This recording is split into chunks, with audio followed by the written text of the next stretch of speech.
A lot has changed since we got our immunization shots as kids. Now, with the scientific advances that have created the COVID-19 vaccine, Canadians need to understand how these breakthroughs affect our health. That's why C.A.R.P presents this free online educational event. Our team of experts will tell you what's new, help you separate fact from fiction, and give you precise directions on the actions you should take. Joining us live from the Zoomer Media studios in Toronto and Vancouver, Marissa Lennox and Natasha Ray. The C.A.R.P National Vaccine Summit begins now. Good morning and welcome to the National Vaccine Summit presented by C.A.R.P. I'm Marissa Lennox, the Chief Policy Officer of C.A.R.P and your co-host today. Joining me from the West Coast in our Vancouver studio is Natasha Ray. Welcome, Natasha. Thank you. Thank you, Marissa. So happy to be joining you and everyone at home today. As a healthcare and wellness industry entrepreneur, I know how important it is to be informed. The COVID pandemic has made vaccines the most important topic of the moment. I, for one, am looking forward to discovering what's new, what we need to know, and what we need to do right now. In the last few weeks, I've been strategizing with my local regional health authority here in British Columbia to implement a number of initiatives related to COVID-19.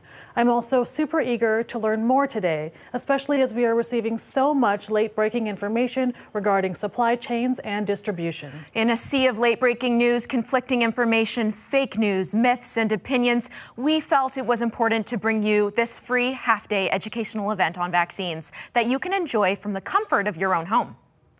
If you haven't had a chance to peruse the agenda, let me tell you what's coming up in this session. We'll hear opening remarks from Bill VANGORDER, Chief Operating Officer at C.A.R.P, formerly known as the Canadian Association for Retired Persons. Following Bill, we'll be featuring a talk on battling the infodemic around vaccines by the co-producer of the award-winning documentary TV show, A User's Guide to Cheating Death, Timothy Caulfield.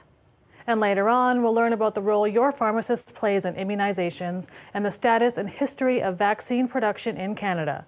Before we turn our attention to our first speaker of the day, we'd like to share a story with you about vaccine manufacturing in Canada. While as of today, over 3.5 million doses of COVID-19 vaccine have been administered, our per capita jabs are still nowhere near countries like Israel and the U.S. We rank only 22nd worldwide in the number of doses administered. But why? Let's watch this story from Darren Maharaj of Z News as he attempts to discover why Canada is lagging behind in vaccines. Take a look.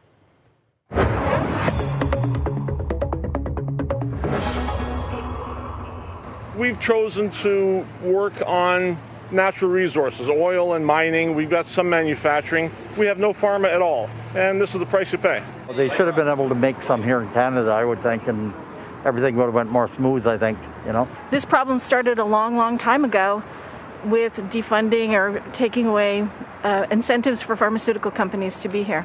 Well, as you can see, many Toronto residents out here on the Danforth are happy to finally be receiving their shot, but many blame the lack of domestic vaccine production for the slow rollout, forcing us to depend on the U.S. and other countries with manufacturing overseas. Canadians have a newfound appreciation for the value of a resilient local biopharmaceutical industry. Past efforts to foster the life sciences sector have been undermined by detrimental policies of federal governments for more than a decade. If Canada wants to change course and succeed, it must put a stop to one-way consultations and engage in real dialogue with our industry. Andrew Casey, the head of the nation's Association of Biotech Companies, says while we do create vaccines here in Canada, comparing them to the latest tech would be like comparing 7-Up with champagne. Other than the fact that they're both liquids, they couldn't be more different, and you can't expect one manufacturer to create the other. Casey also has another great analogy on why the government can't just look at this sector as a cost that they need to cut. If the Canadian government said no Canadian should pay more than $200 for an iPhone, Apple would say, we get you, that's fine, so you're going to get the iPhone 3. Which is the one that is globally being sold for $200. When the 12 or 13 or whatever version we're in now is at the global price of $200, that's when Canadians will get it. So they won't get it now, they'll get it in 10 years. And everybody would say, that makes sense. We can't expect us to get a special deal as Canadians. And so when you move into the health space, though, obviously people's lives, it changes the dynamic of the conversation. But you can't neglect the fundamental nature of the industry, which is global. Government officials say they're working hard to accelerate the largest vaccination campaign in Canadian as well as global history, with 36.5 million doses expected by the end of June. Enough for a single dose for every person in the country. In Toronto, I'm Darren Maharaj for The Zoomer. Thanks, Darren. So where do we go from here? How much longer will we continue to have limited access to vaccines in the midst of a surge in variant cases? And more importantly, what can we do about it? To answer these questions and more, I'd like to turn it over to Bill VANGORDER. Bill is the Chief Operating Officer at C.A.R.P. C.A.R.P is Canada's largest advocacy organization for older Canadians and has more than 320,000 members. Hey, Bill, great to see you. Hey, thank you, Marissa. Good to be here. Over to you. Thank you. Well, first of all, C.A.R.P is so pleased to welcome so many of our viewers from right across the country, our C.A.R.P members and their friends and families. And we know from all the correspondence that we've received from you from across the country that vaccines are a really hot topic at the moment. COVID-19 vaccine is top of mind, but we also know that there are many other developments in the world of vaccines that are important to our older Canadians, and we want more information. So that's why C.A.R.P is so proud to present this national summit to you today. This is why C.A.R.P wants to help dispel the myths, give you the facts and suggestions about how you should approach your opportunities to receive various kinds of vaccines. You know, C.A.R.P recently did a survey of its members across the country on the availability of drugs and vaccines. And that national survey got more than 3,600 Canadians from every province replying, and a strong majority of the actual 3,642 respondents said that medicines are valuable to them because they give them great benefits, and they're worried about the new federal price rules that are coming into effect that might restrict their access to vaccines and other medicines. And 1/3 of them believe that the federal government should reconsider its new pricing rules.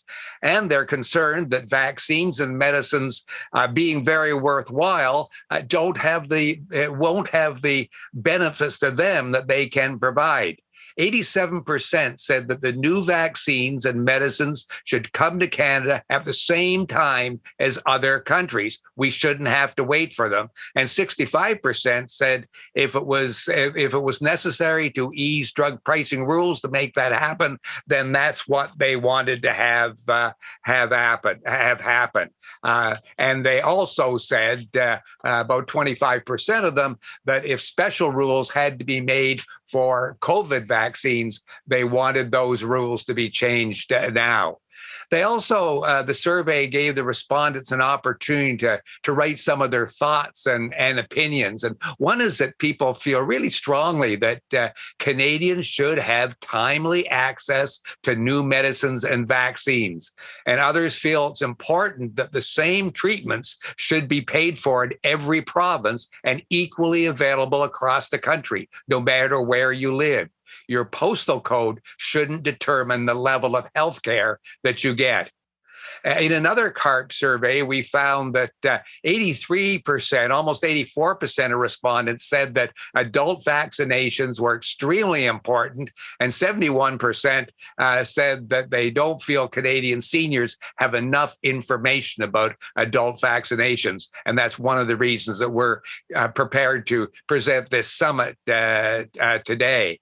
When we asked them what vaccines were important to them in addition to COVID, they talked about high-dose vaccines, they talked about shingles, they talked about the pneumococcal vaccines as being very important to them. So C.A.R.P survey underlined the need for this national vaccine summit that we're holding today. We wanted to educate a large national audience on the issues, and we wanted to relay C.A.R.P stance and opinion on vaccines, and also talk about the limited vaccine manufacturing that's available in Canada right now and its impact on all of us.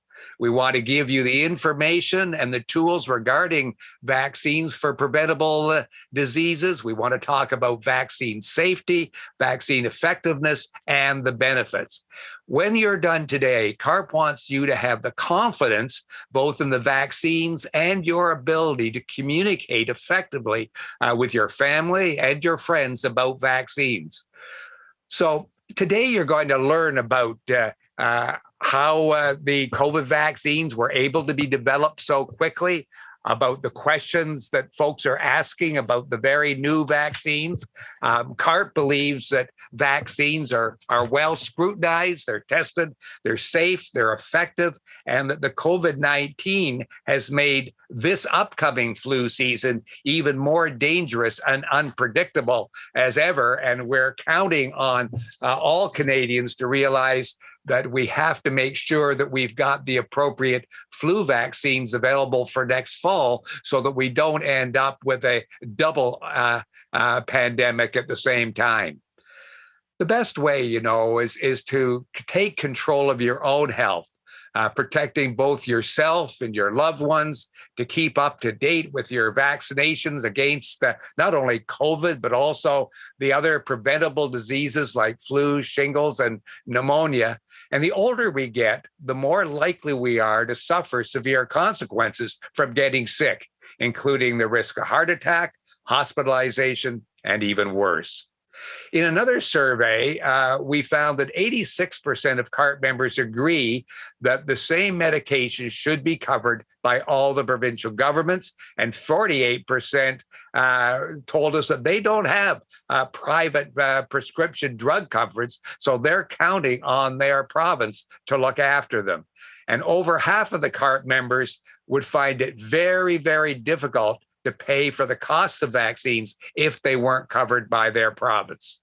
So what's C.A.R.P doing about that? Well, we're calling on governments to invest in adult immunization to prevent illness, not just COVID, but all the preventable diseases. That'll reduce hospitalization. It'll maximize the return on healthcare spending. It'll save the government money, all by investing in those vaccines for people over 65. So we hope the information that you received today from the Vaccine Summit will help you to understand how you could help us influence government.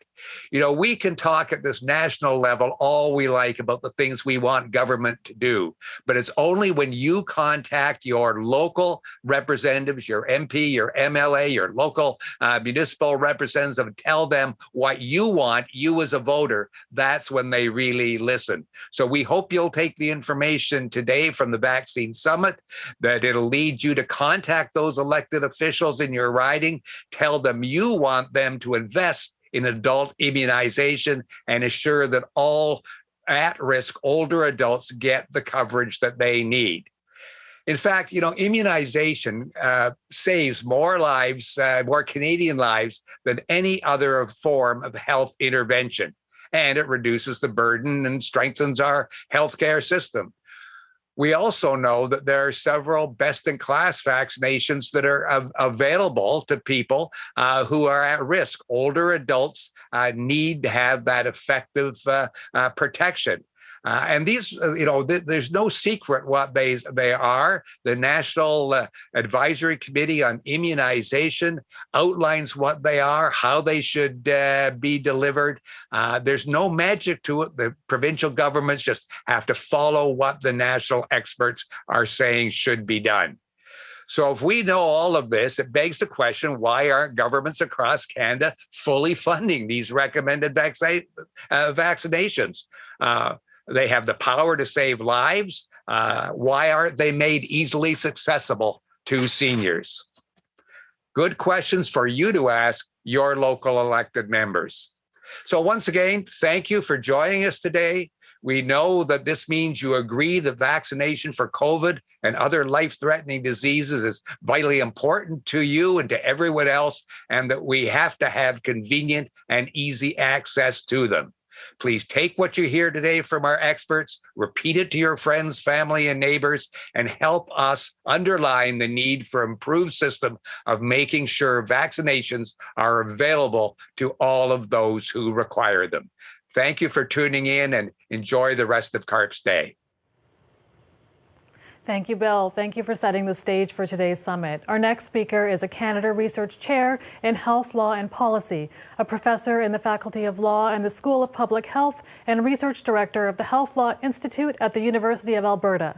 His research on topics like stem cells, genetics, research ethics, the public representations of science, and public health policy has allowed him to publish over 350 academic articles. He has won numerous academic and writing awards and is a Fellow of the Royal Society of Canada and the Canadian Academy of Health Sciences. He's the host and co-host of the award-winning documentary TV show, A User's Guide to Cheating Death. And his name is Timothy Caulfield. Welcome, Timothy. Thank you. Thank you so much for inviting me to participate in this incredibly important summit. Yes, I am going to talk about misinformation.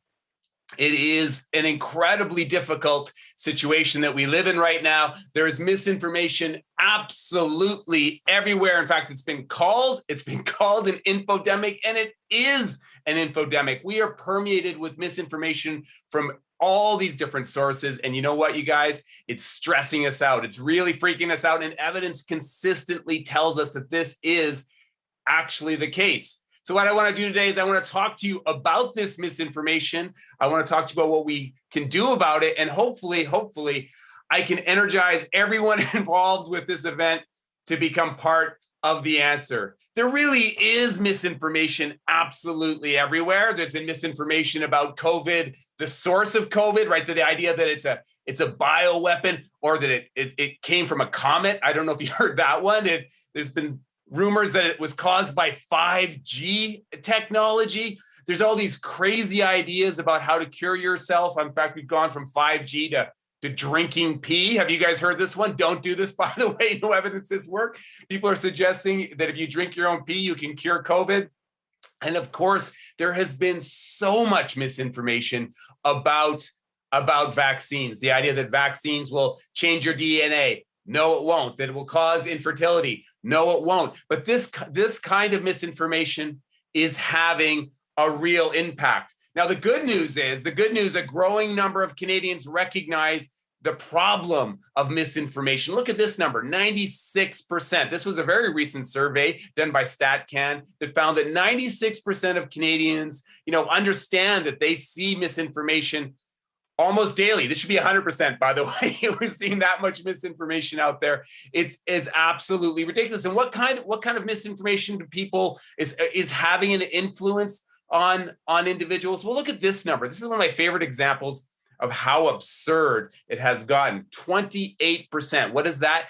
28% of Americans believe the hardcore Bill Gates conspiracy theory. 28%. So what is that? This is the idea that Bill Gates started the pandemic in order to force vaccination so he can put microchips in us, so he can follow us around. Never mind that we all carry supercomputers with us. If he wanted to follow us, he could probably do that. But 28% believe that. That really demonstrates the impact of misinformation and the degree to which really fringe ideas have been kind of normalized. Okay. And we also know that this misinformation is stressing us out. There's this really interesting body of evidence that suggests exactly that. And not only is that bad for our mental health, and I'm going to come back to that at the end, but we know that this stress, the sort of frantic information environment, has caused us also to be fooled by the misinformation more often. It makes it more difficult for us to tease out what's real and what's not real. And where is this misinformation coming from? Well, it's largely, not entirely, but largely a social media phenomenon. Again, a growing body of evidence to back up exactly this. Yes, it's coming from other sources, from friends and family and from the traditional news sources, although conventional media has done a pretty good job here, you guys. It is largely a social media phenomenon. In fact, there was an interesting study from McGill last summer that found that if you get your information from social media, so from Facebook or from Twitter, you're more likely to be misinformed and more likely to believe the misinformation. Another study, again from the United States, found that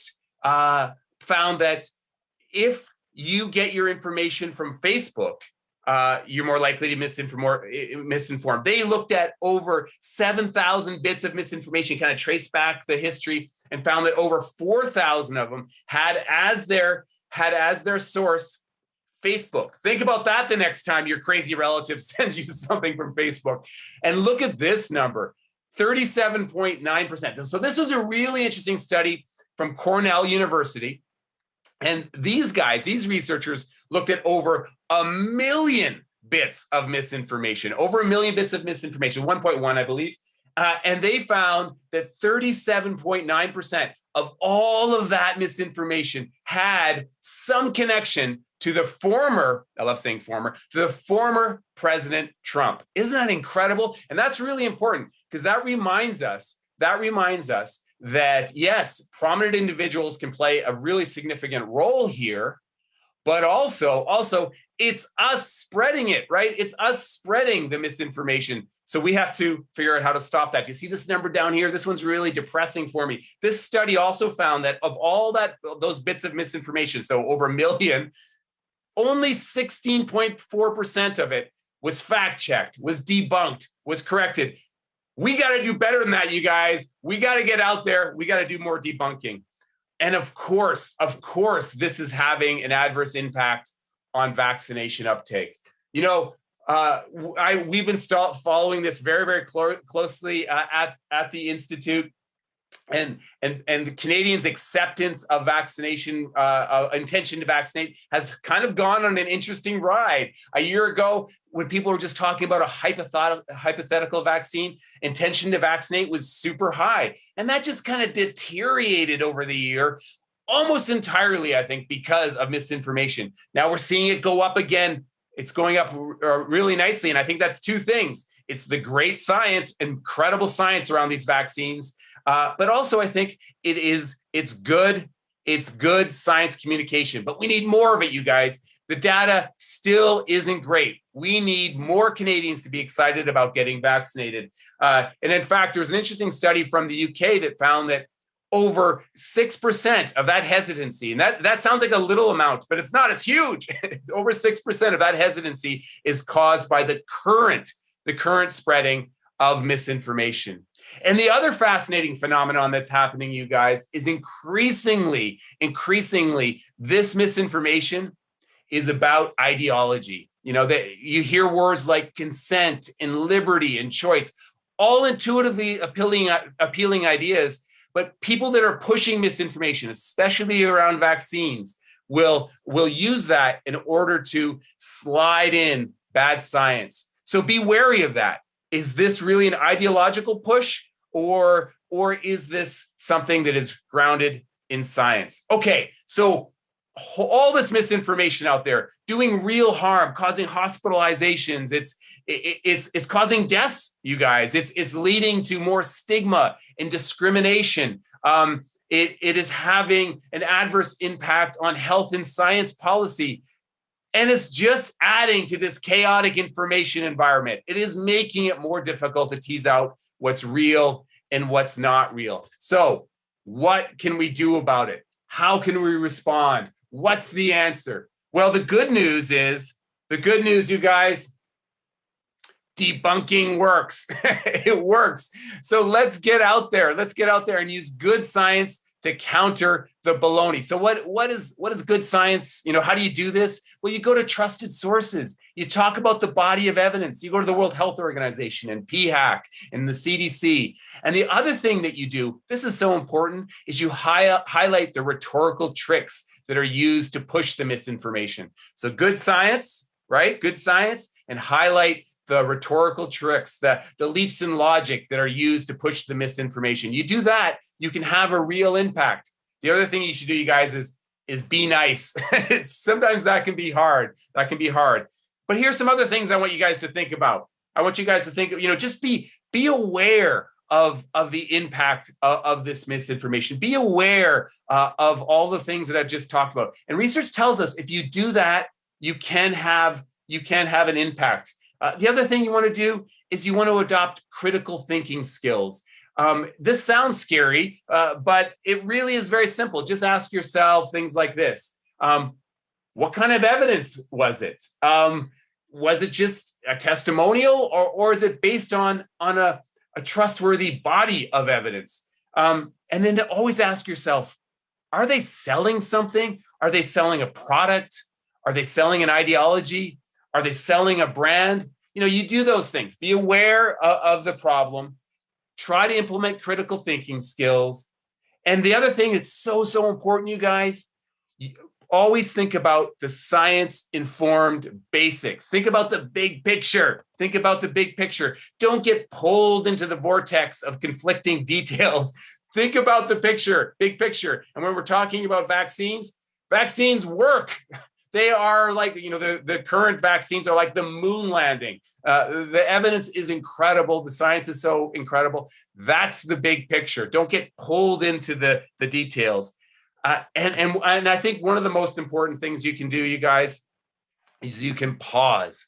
You can chill. You can relax. That's so important. There's really fascinating research that tells us that if we can just nudge individuals to pause a little bit, we can have a real impact on the spread of misinformation. So what do I mean by that? What do we mean about pausing? Well, this is research done by actually a colleague of mine, Gordon Pennycook, and he found that if we can get people to just think about accuracy when they're looking at something on social media, just pause, chill, they're less likely to spread misinformation. And that makes sense. The social media is such a frantic place, right? It doesn't really invite reflection. Well, let's invite reflection, right? Let's pause, let's chill, let's relax just a little bit. And you guys, research also tells us this is really good for our mental health. So give yourself a break from the noise.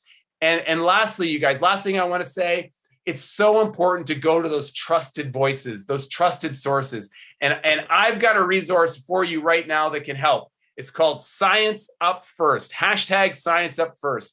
This is an initiative that I started with a group of amazing scientists, research, public health experts, science communication experts, #ScienceUpFirst. You can find it on Facebook, on Twitter, on Instagram, soon on TikTok. And what we do is we try to share credible information, and we want you to become part of the team. This is independent scientists just trying to fight the noise on social media.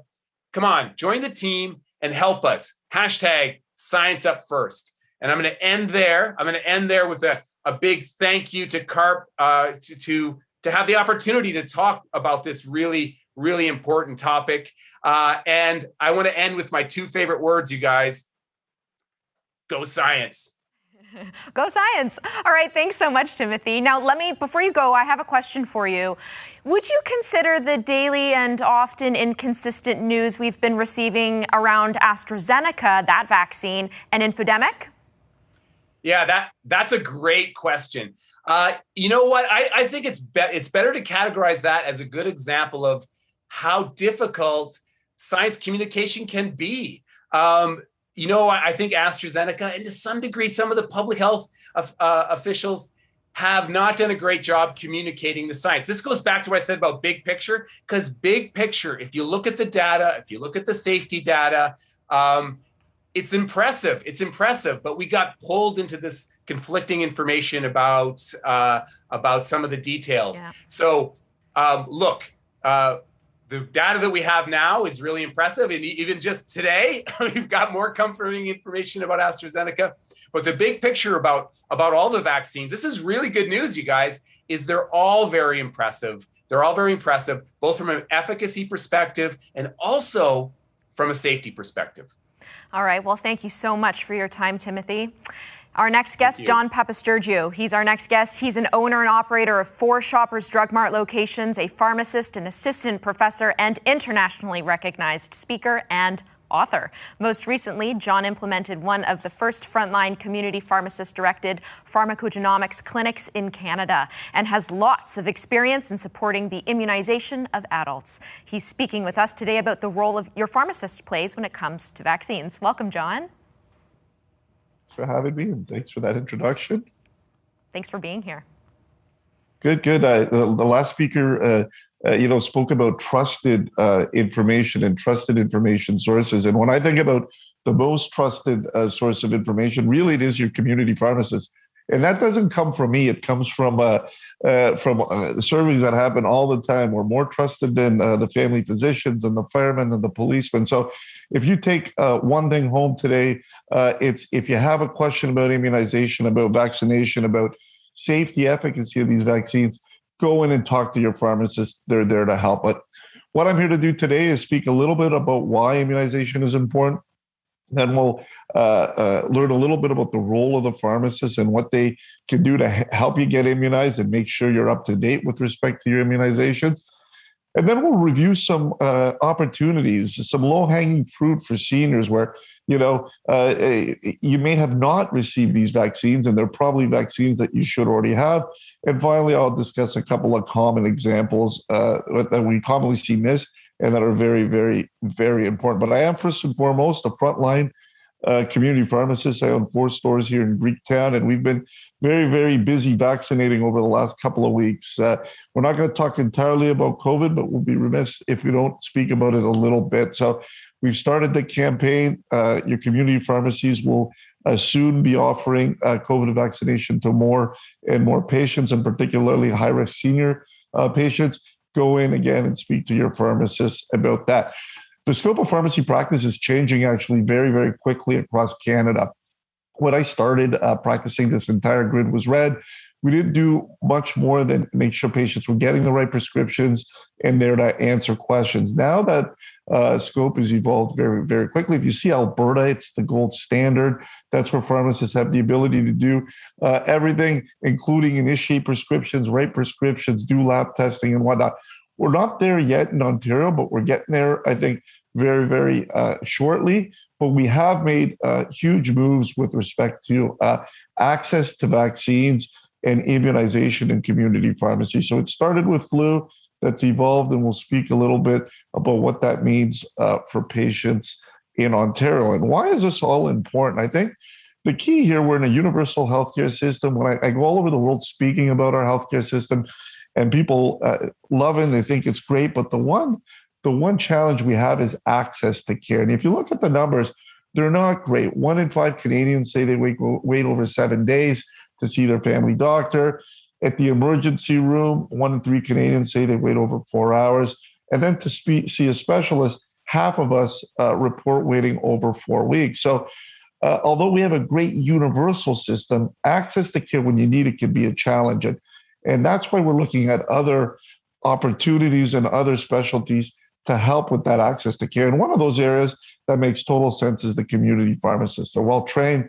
They're able to address many minor ailments. And the goal, obviously, is to take away about 17 million visits from physicians' offices, urgent care clinics, emergency rooms, and drive them into community pharmacies where people can get seen faster. And where we've seen the most success with that to date definitely is in the area of immunization. So why is it important that we all get immunized? Well, first and foremost, it provides long-lasting protection against diseases, and we've seen that. We've seen that in the elimination of some very common diseases from the past: smallpox, polio, measles, mumps, rubella. You don't think too much about that, and the reason we don't is because most of us have been immunized. And the goal here is to help protect those patients that may be immunocompromised, older, younger, may be more susceptible to these diseases and have the complications or the consequences if they get infected. So that's kind of the idea behind immunization. And I think the media for the last little while has spoken a lot about herd immunity. This is what we're trying to achieve with respect to COVID vaccination. What exactly does that mean? So if you look at the little figure there, we see a bunch of people in blue. They're not infected. No one's been vaccinated yet. This was about our population about a year and a half ago. And what happens? You start getting a few sick people enter the population. That virus spreads very, very quickly amongst that unimmunized group. That group doesn't have any inherent immunity yet. You see almost everyone gets sick very, very quickly. And we're seeing this globally now with over 50 million cases. What happens when you start getting some vaccine? And that's where we are today. I've done in my pharmacies, I've vaccinated maybe 3,000 people so far against COVID. But it's still not enough, because you see we've got some people in yellow there that have been immunized, but it doesn't make up enough of the population. So as you get these sick people still wandering around within the group, it's still enough to make the broader population ill. So what our target is to reach something that we call herd immunity. And that's when we get enough people immunized that even if there's some that aren't immunized, whenever you get these sick people wandering around through the population, we have enough protection that you notice there in the figure, not many people are getting sick, not many more than were originally. We don't know what exact number that is for COVID yet. Generally for vaccines, we say we want to be over 60 to 70% immunized. I'm not sure how long it'll take us to get there, but that's our goal. So when you think about what can we do now is get immunized and get immunized quickly. Don't worry about trying to pick a vaccine. If the time comes and they're available, get them on and get that. So what happens when we think about other vaccines and who should get them? And not every vaccine is indicated for every person. So they are targeted for specific groups, and we'll talk a little bit about that later. But if you think about it generally, you want to get those high-risk patients immunized first. And that's why you're seeing now for COVID, we're getting seniors, immunocompromised, people in nursing homes immunized. That's kind of where we are now. Why are the pharmacists important? I think we've shown that we can have a huge impact on immunization. It always starts with flu. Anywhere in the world, whenever pharmacists get new skills, it starts with immunizing for flu. And that's something we do annually. And at least we didn't see a lot of flu because we were all gowned up, masked up, wearing gloves. But year in, year out, you still see a lot of emergency room visits, 175,000 in Canada, 12,000 hospital admissions, and 3,500 deaths. So that's why every year, we think about, hey, let's get into our pharmacy now and get vaccinated. And when we think about seniors, it's even more important because our senior population makes up about 15% of the entire population. But when you think about flu, 70% of the hospitalizations occur in seniors and 91% of the deaths. So when I'm thinking about who do I need to get vaccinated for flu quickly, it's those seniors, because those are the patients that are ending up in hospital and dying. And then let's work on everyone else to get that herd immunity. So when I think about a good news story, I do think about the pharmacist's role in flu. And back in 2012 and 13, that was the first year we started kind of vaccinating. We were learning how to do it. We hadn't done it in pharmacy. And you see, we had just shy of 700,000 patients vaccinated across Canada. Flash forward to 2018, 19, over 3.2 million Canadians come to their community pharmacy. And I mean, that's more than any other place to get vaccinated. We've become the destination for flu, and we've achieved that because we're convenient, accessible. You don't need to make an appointment. You can come whenever you want. And our goal now is try to see the success that we've had with flu and have that translate across all other disease states. We do have some opportunity, though. When I look at the data and say, who's more likely to come see me in the community pharmacy, it generally tends to be the younger patients, ones that have been to the pharmacy before for a flu shot. They generally get immunized later in the year. They tend not to go to their physicians very frequently. Where we have the opportunity, and that's why I'm here today, is to really speak to that senior population. That population is still tends to go more likely to the physician's office. And our goal, remember, early on was to try to get everyone out of those offices, let the physicians focus on the more chronically ill patients, on the more serious conditions, and come to us where you can come in quickly without an appointment, get vaccinated.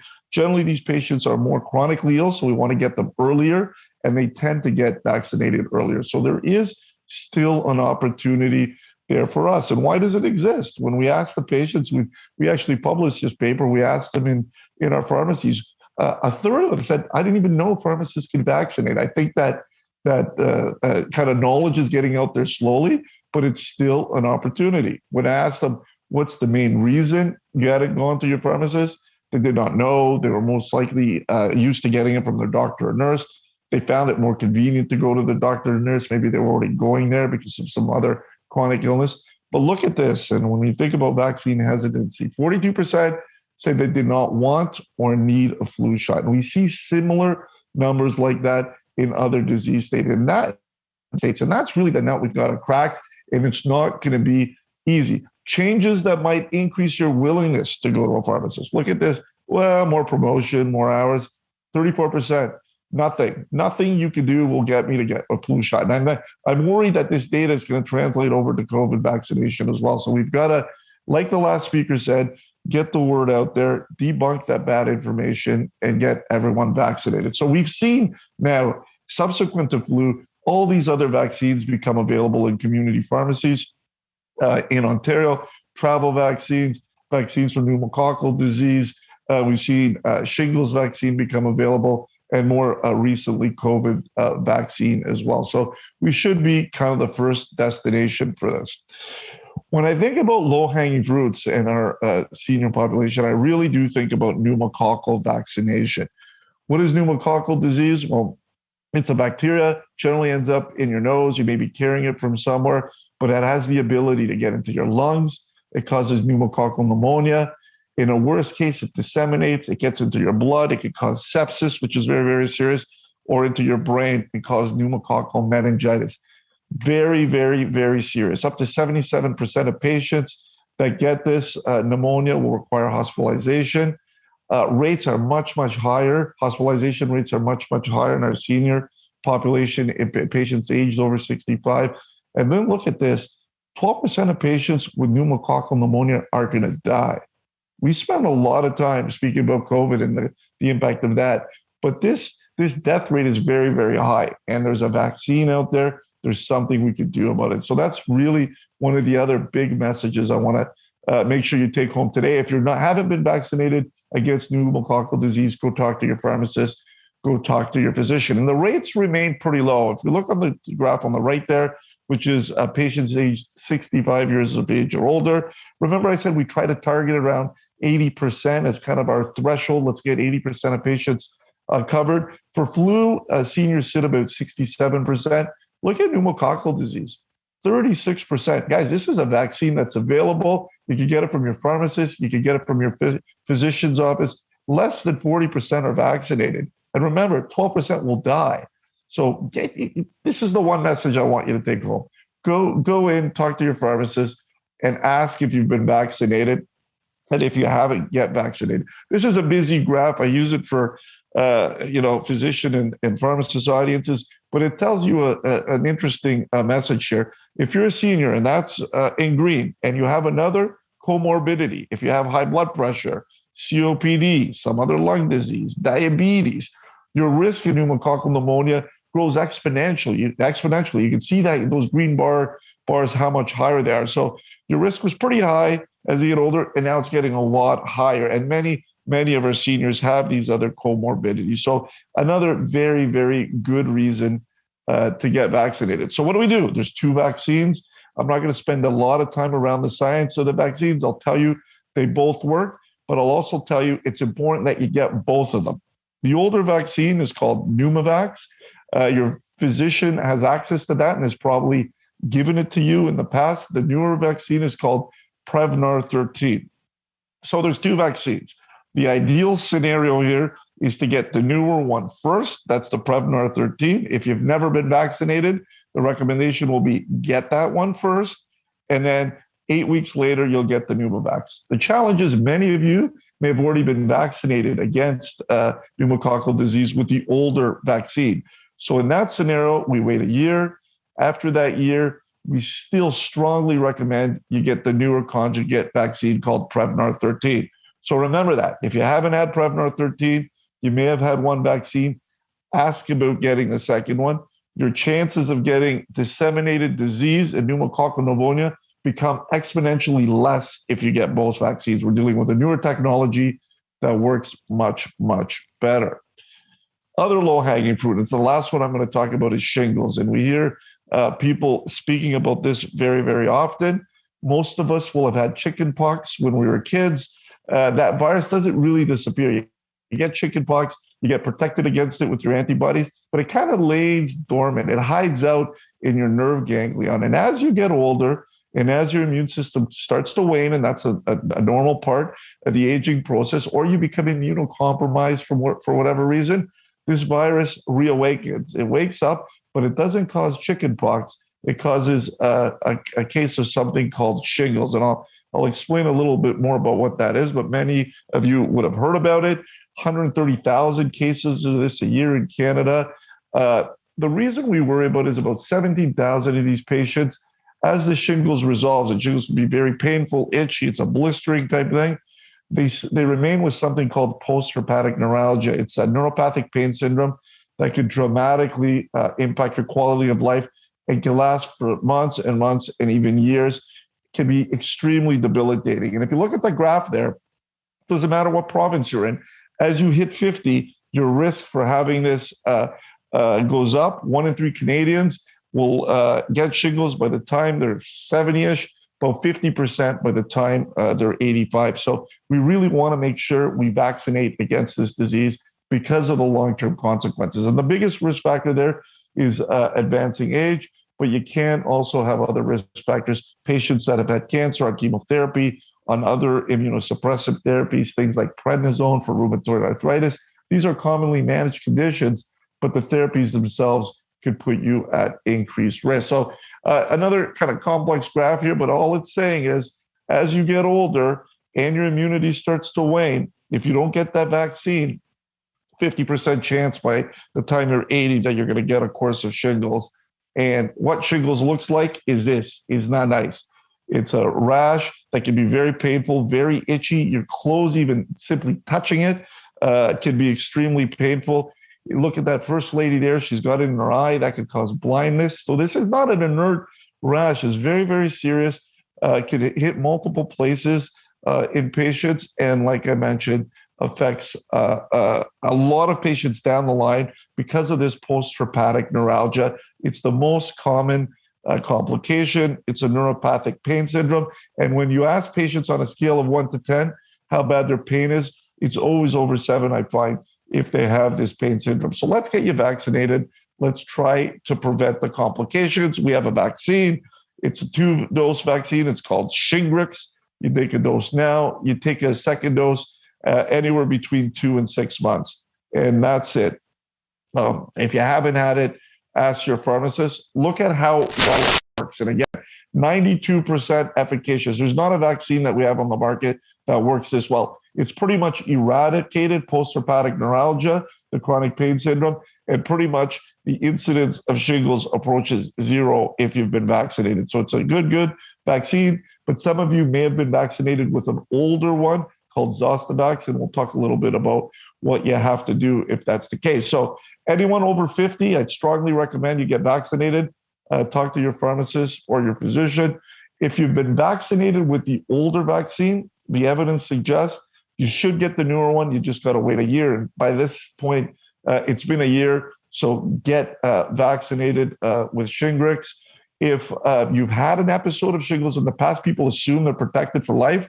You're not. There's still about a 7% chance you'll get a second episode. Let's get you vaccinated. You still have to wait a year after that first episode. So those are the groups we're really focusing on. If you're immunocompromised or whatever, it's a little bit more complicated. Talk to your pharmacist or your physician. And really, and with COVID, I had the opportunity to give the first vaccine here in Ontario in a community pharmacy. We're ramping up. We should have vaccine available sometime later this week, maybe as early as the weekend.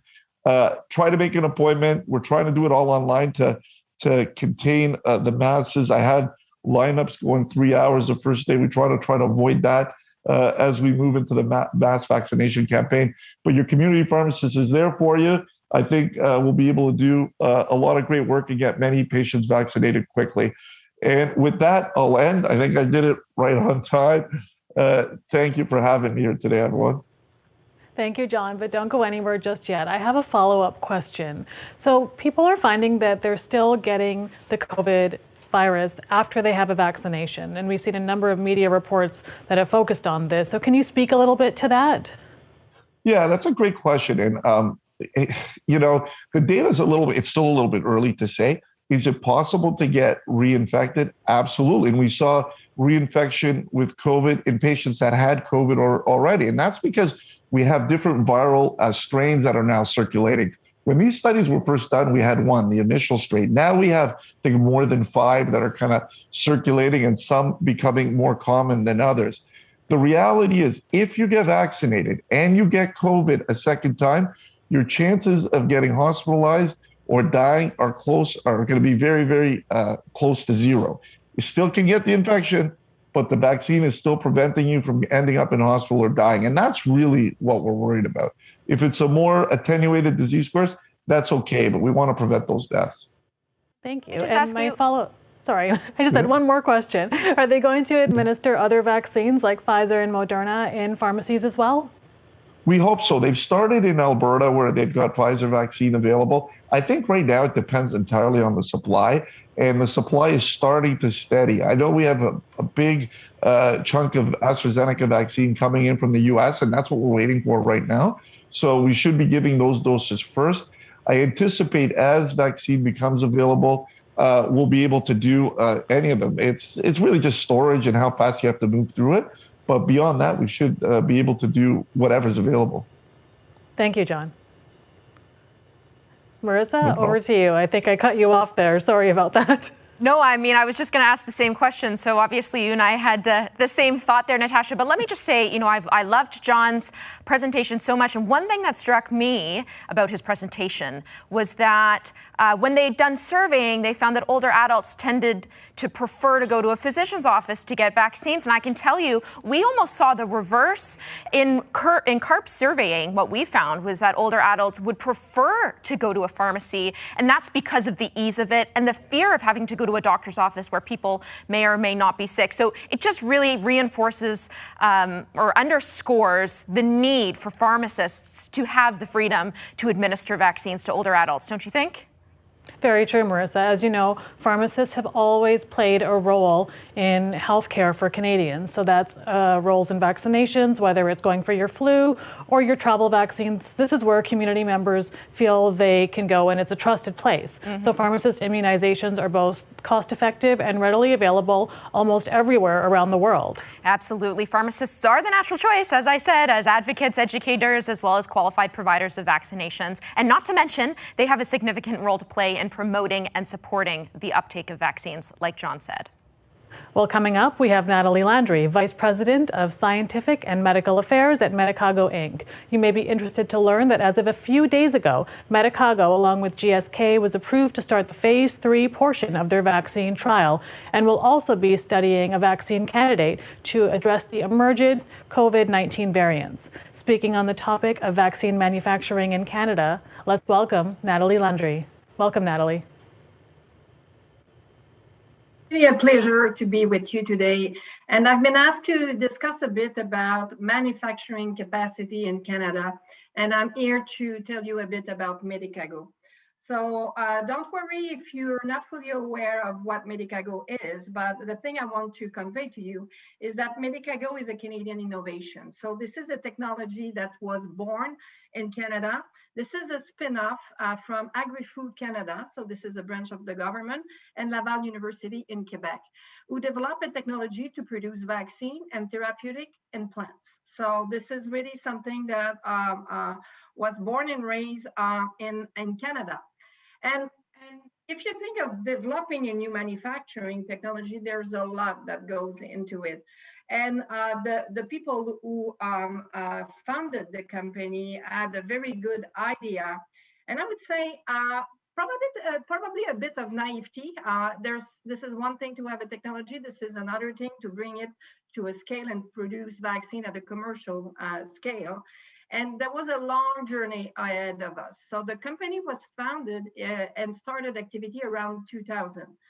And what is interesting is that, like any company, you start with a good idea, you start with some money, and we started activity in the garage. And this is what you see in there. Not unusual for many companies that they start in local installation that they have. And eventually we got a laboratory in Laval University.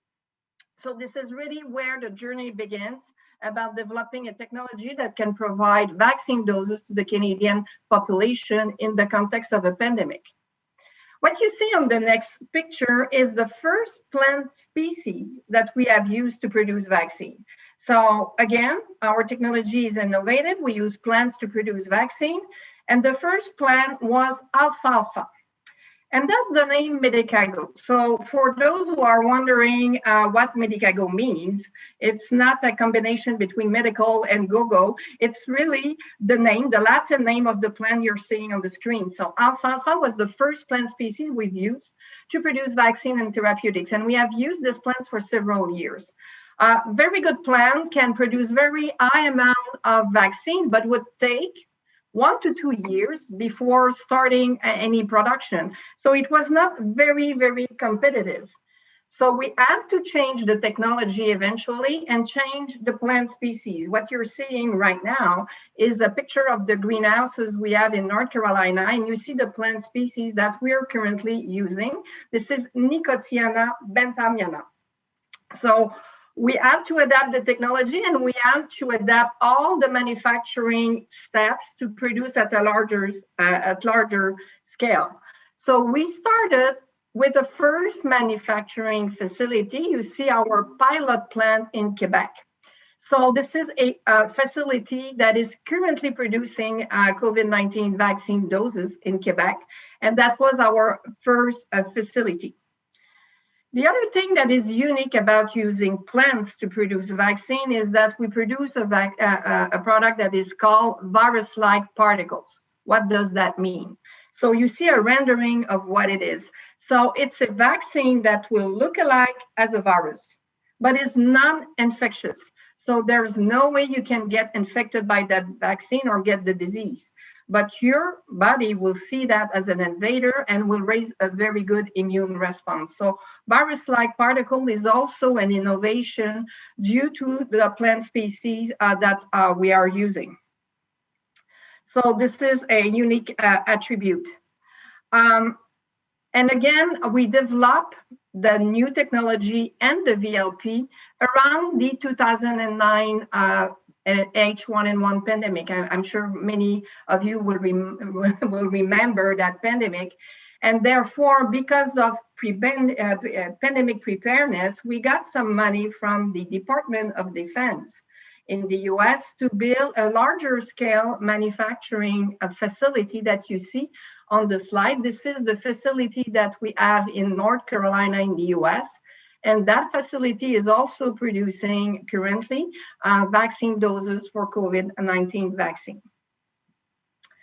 Talking about preparedness and being ready to fight if there's a pandemic, I think we know the situation we're in right now. So we're facing an important pandemic.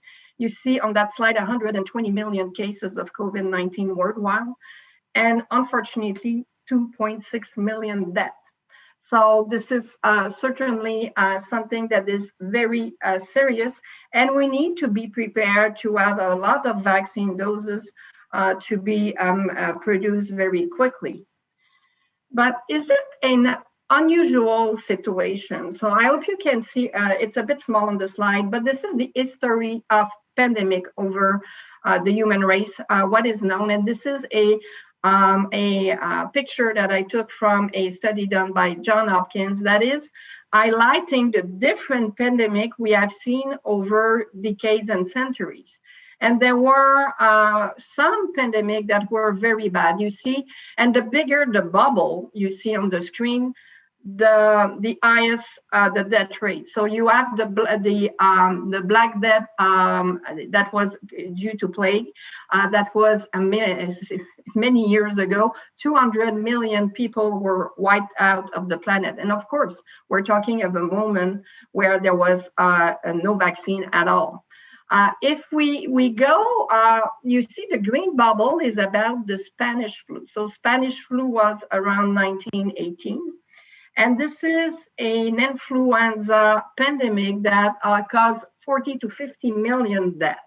And that was at the time where the people were not traveling as we're traveling right now, and that was really significant. You have AIDS, that is considered kind of a pandemic because this disease caused the death of more than 25 million people. And what you can see, this is a small bubble in the middle, it's COVID-19. And we're at 2.7 million then because we control traveling and we implement social distancing. And we have vaccination to try to control, and we deploy as quickly as we can to vaccinate the population.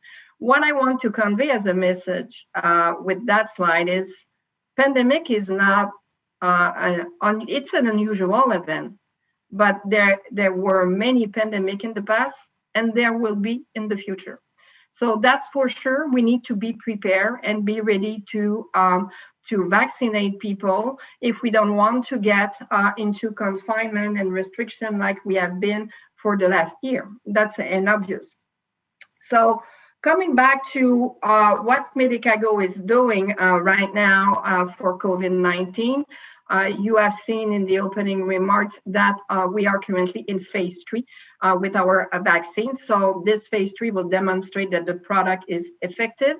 And we have a contract with the Canadian government. So as soon as we have demonstration of efficacy and we have the green light from Health Canada, we will supply the Canadian government with doses.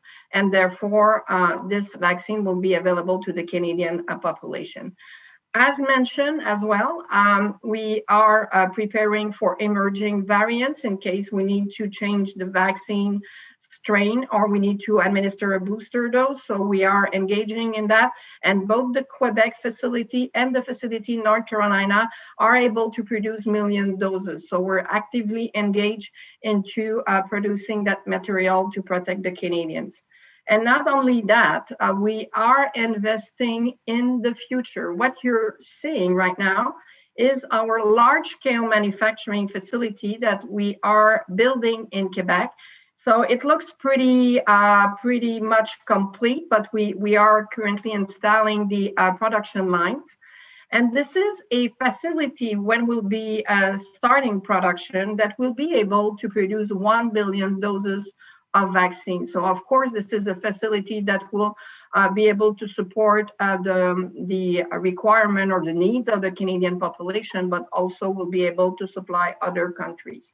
So we really wanted you to have a look at of domestic capacity. There's domestic capacity in Canada. We, as a company, we have a technology that can produce vaccines, but also therapeutic compound. We have produced antibodies in the fight to Ebola crisis we have faced a few years ago. And therefore, we are participating to this current COVID-19 crisis. And in a year or two from now, we'll be even better prepared to face any other emerging threat. So thank you very much for your attention, and I'll be happy to answer any question. Let me just ask, are you able to share with us what the immune response has been to the virus so far in your trials? Very good immune response. So if you compare the level of antibody response to that of convalescent people, so people that have been infected and recover from the disease, the level of neutralizing antibody response induced by our candidate vaccine is 10 times higher. So it's a very good immune response. And we have confirmed that level of immune response in different target population in phase 2. And now we're at the last step demonstrating efficacy for this vaccine. All right. Thanks, Nathalie. Thank you so much for that expertise and for sharing that with us. We're going to take a short break now. When we return at 12:30, we'll be speaking with Dr. Jia Hu on the importance of keeping up with your routine immunizations amid COVID-19 and Dr. Angel Chu on why we can't forget about the flu. And later today, we'll hear from Dr. Shelly McNeil on what you need to know about the COVID-19 vaccines, including your questions answered. We'll be back here at 12:30. See you soon.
lot has changed since we got our immunization shots as kids. Now, with the scientific advances that have created the COVID-19 vaccine, Canadians need to understand how these breakthroughs affect our health. That's why C.A.R.P presents this free online educational event. Our team of experts will tell you what's new, help you separate fact from fiction, and give you precise directions on the actions you should take. Joining us live from the Zoomer Media studios in Toronto and Vancouver, Marissa Lennox and Natasha Ray. The C.A.R.P National Vaccine Summit begins now. Welcome back, and thanks for joining us today at the National Vaccine Summit presented by C.A.R.P. I'm Natasha Ray, joining you from our Vancouver studios. And I'm Marissa Lennox, joining you in Toronto. Today's half-day education is not only about the COVID-19 vaccines, but all vaccines, as a way to support our immunity to a variety of infectious diseases. From children to seniors, immunizations are one of the most important ways for us to protect ourselves and those around us against disease. And our next speaker knows all about that. This session kicks off with Dr. Jia Hu. Dr. Hu is a primary care physician, co-chair, co-founder of 19 to 0, and member of Cleveland Clinic, Canada's medical director program.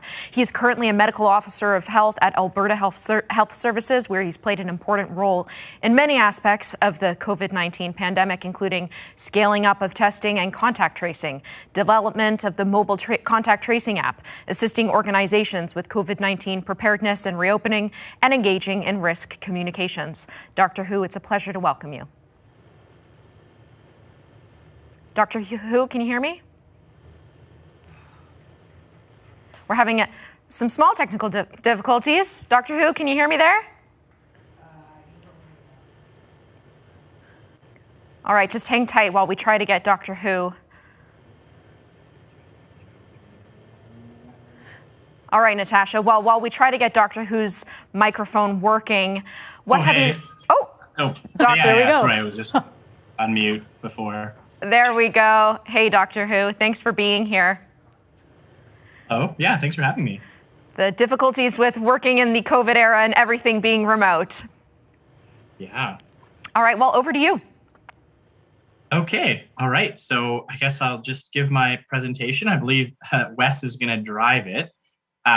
Is it up currently? Oh, look, it is up. Perfect. So yeah. So anyways, I'm Dr. Jia Hu. I'm a medical officer of health in Alberta. Lead a national coalition called 19 to 0, which comprised of lots of people from, public health, government, academia, but also, civil society and private industry, just around ending COVID as quickly as possible. And I think that throughout this pandemic, some people in public health have certainly been focused on COVID. But I think that before this, my day job was to try to get people vaccinated with the other stuff. And, those are really, really important. So could we go to the next slide? Awesome. So, vaccinations have saved millions, maybe even tens or hundreds of millions of lives, I think. A lot of the diseases that we sort of just take for granted, as not existing anymore, were basically dealt with by immunization. I know it's pretty hard to read the slide, but, you have things like diphtheria, we don't see a whole lot of. Polio, we don't see a whole lot of. I think, even a few generations ago, polio was pretty darn common. Other things we don't see a whole lot of anymore are measles, though we're seeing, little breakthroughs here and there. And I think that of all the interventions that, public health has ever done, like in terms of a pure public health intervention, vaccinations probably have been the most effective thing when it comes to saving people's lives and, reducing the burden of disease. Next slide. This just actually emphasizes, how much vaccinations have done even in the last 10 years. And so this graph actually shows total deaths averted globally from 2011 to 2020 from immunizations, just in low-income countries. And that figure is 23.3 million people. That's, like 2/3 the size of Canada. If you look at sort of what vaccinations have led to the greatest, number of lives saved, like On the far left, you have measles vaccine, super, super important, actually, because it really can be quite a lethal disease if people are at all sort of medically compromised.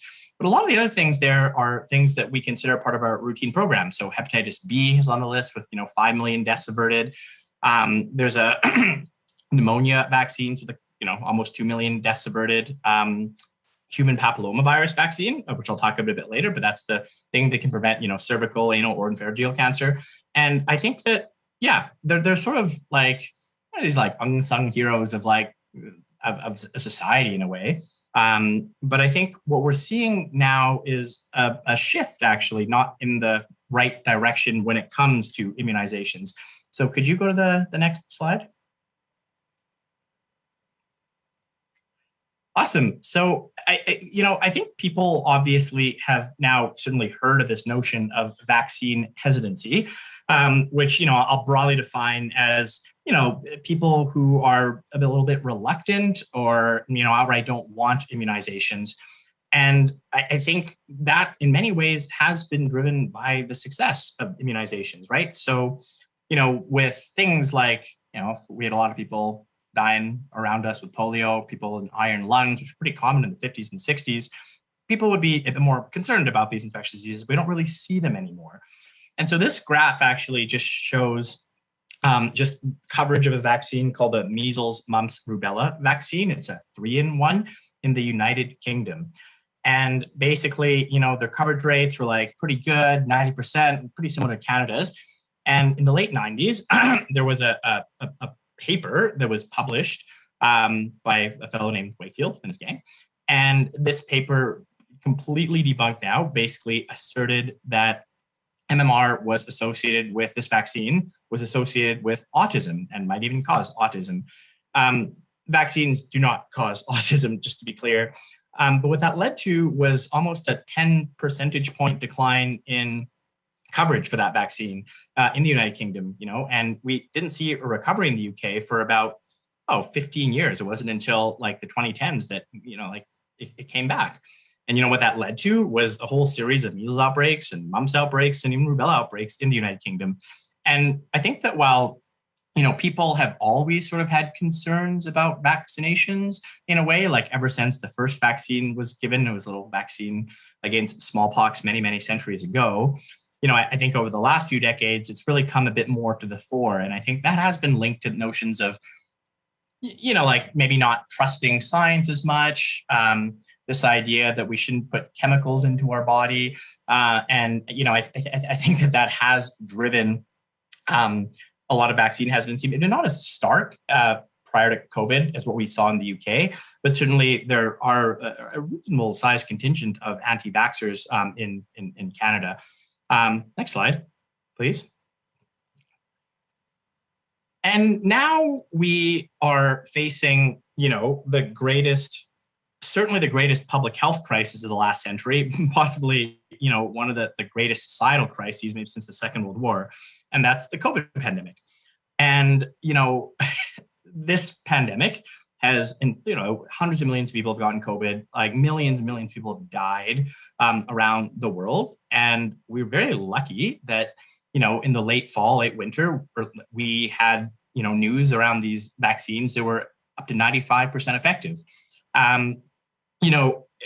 That news was really uplifting to me because it signified that we had the tools to effectively exit pandemic. But what's basically happened is, this vaccine hesitancy has been sort of like churning along. And now we have a vaccine hesitancy pandemic that's making it hard to actually deal with our actual COVID pandemic. And so this graph actually tracks sort of Canadians' willingness to take vaccine at different points in time as soon as it's available. We work a lot with Angus Reid to do some of this polling. But, in January, and the numbers are similar now, only about 60 to 70% of Canadians would get a vaccine for COVID as soon as it was available to them. And that might sound pretty high, or I don't know if it does or not.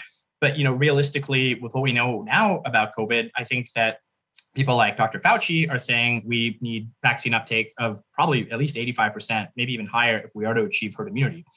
And that 67% mark actually is a high water mark. If you look earlier if you go to the fall, September, about 39% of Canadians would take the vaccine as soon as available. Anytime there's news around a vaccine and a possible safety effect like AstraZeneca and blood clots, I think people get a bit more concerned. And people should have questions, they should be concerned, but vaccines are so incredibly safe.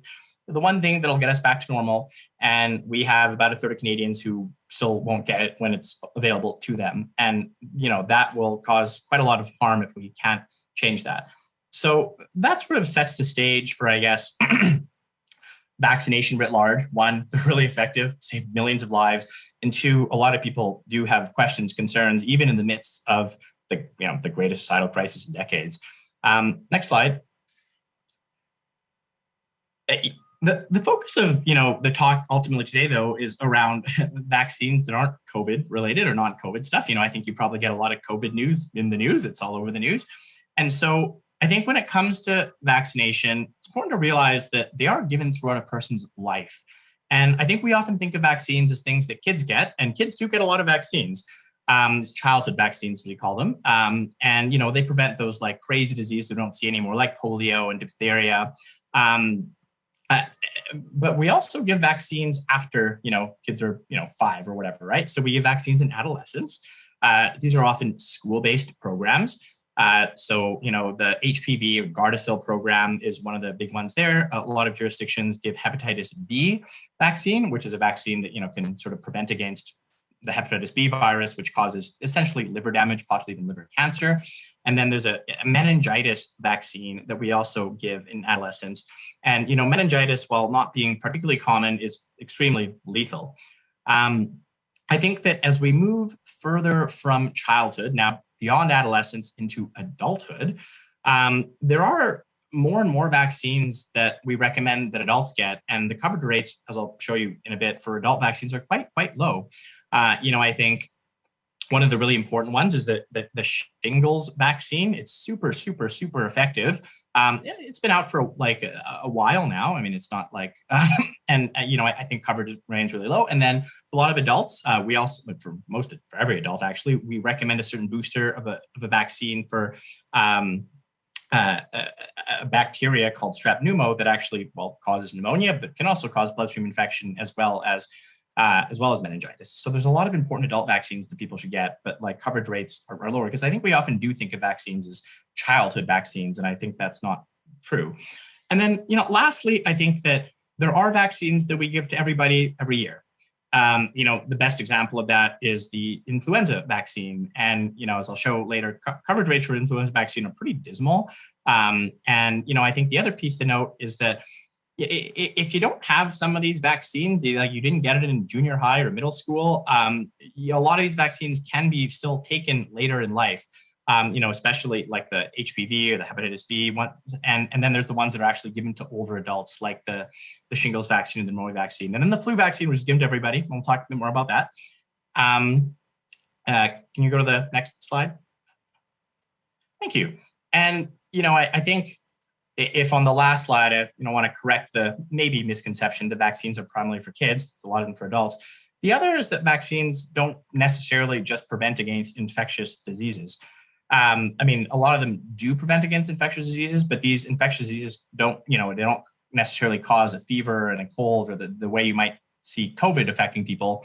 They cause a lot of other serious illnesses, right? So, the human papillomavirus vaccine, I should say 1,200, not 2,000, but it prevents, its primary aim is to prevent cancer, really. And so vaccines basically protect against cancer. Same with the hepatitis B vaccine, right? So that virus, when it gets into your liver, can cause something called liver cirrhosis, which is basically a hardening of the liver that makes things like your liver not really work, and then lead to liver cancer. And then, lastly, the shingles vaccine, which prevents, shingles, I'll say that, but that really is like a very painful complication of people who previously had chickenpox, and most people have had chickenpox. So I did want to focus in on a few vaccines that I think are particularly, maybe often is particularly important. So could you go to the next slide? Yeah, so focusing in at about human papillomavirus, HPV, I think that, again, we often think of vaccines as linked to, infectious diseases, like a pneumonia or fever, whatnot. But HPV-related cancers actually kill 1,200 Canadians a year. And this is one of the highest sort of preventable cancer burdens that we have. The other thing it does prevent against is like genital warts. But I think that, these 1,200 Canadians do not have to die every year, right? And I think, vaccination can, like if everybody is vaccinated, we could, reduce this by 90 to 95%. And, combined with some of the screening programs and treatment programs we have, we could virtually eliminate HPV-related deaths. And I think that isn't something that maybe people are aware of in terms of the burden of the disease that it causes. Go to the next slide.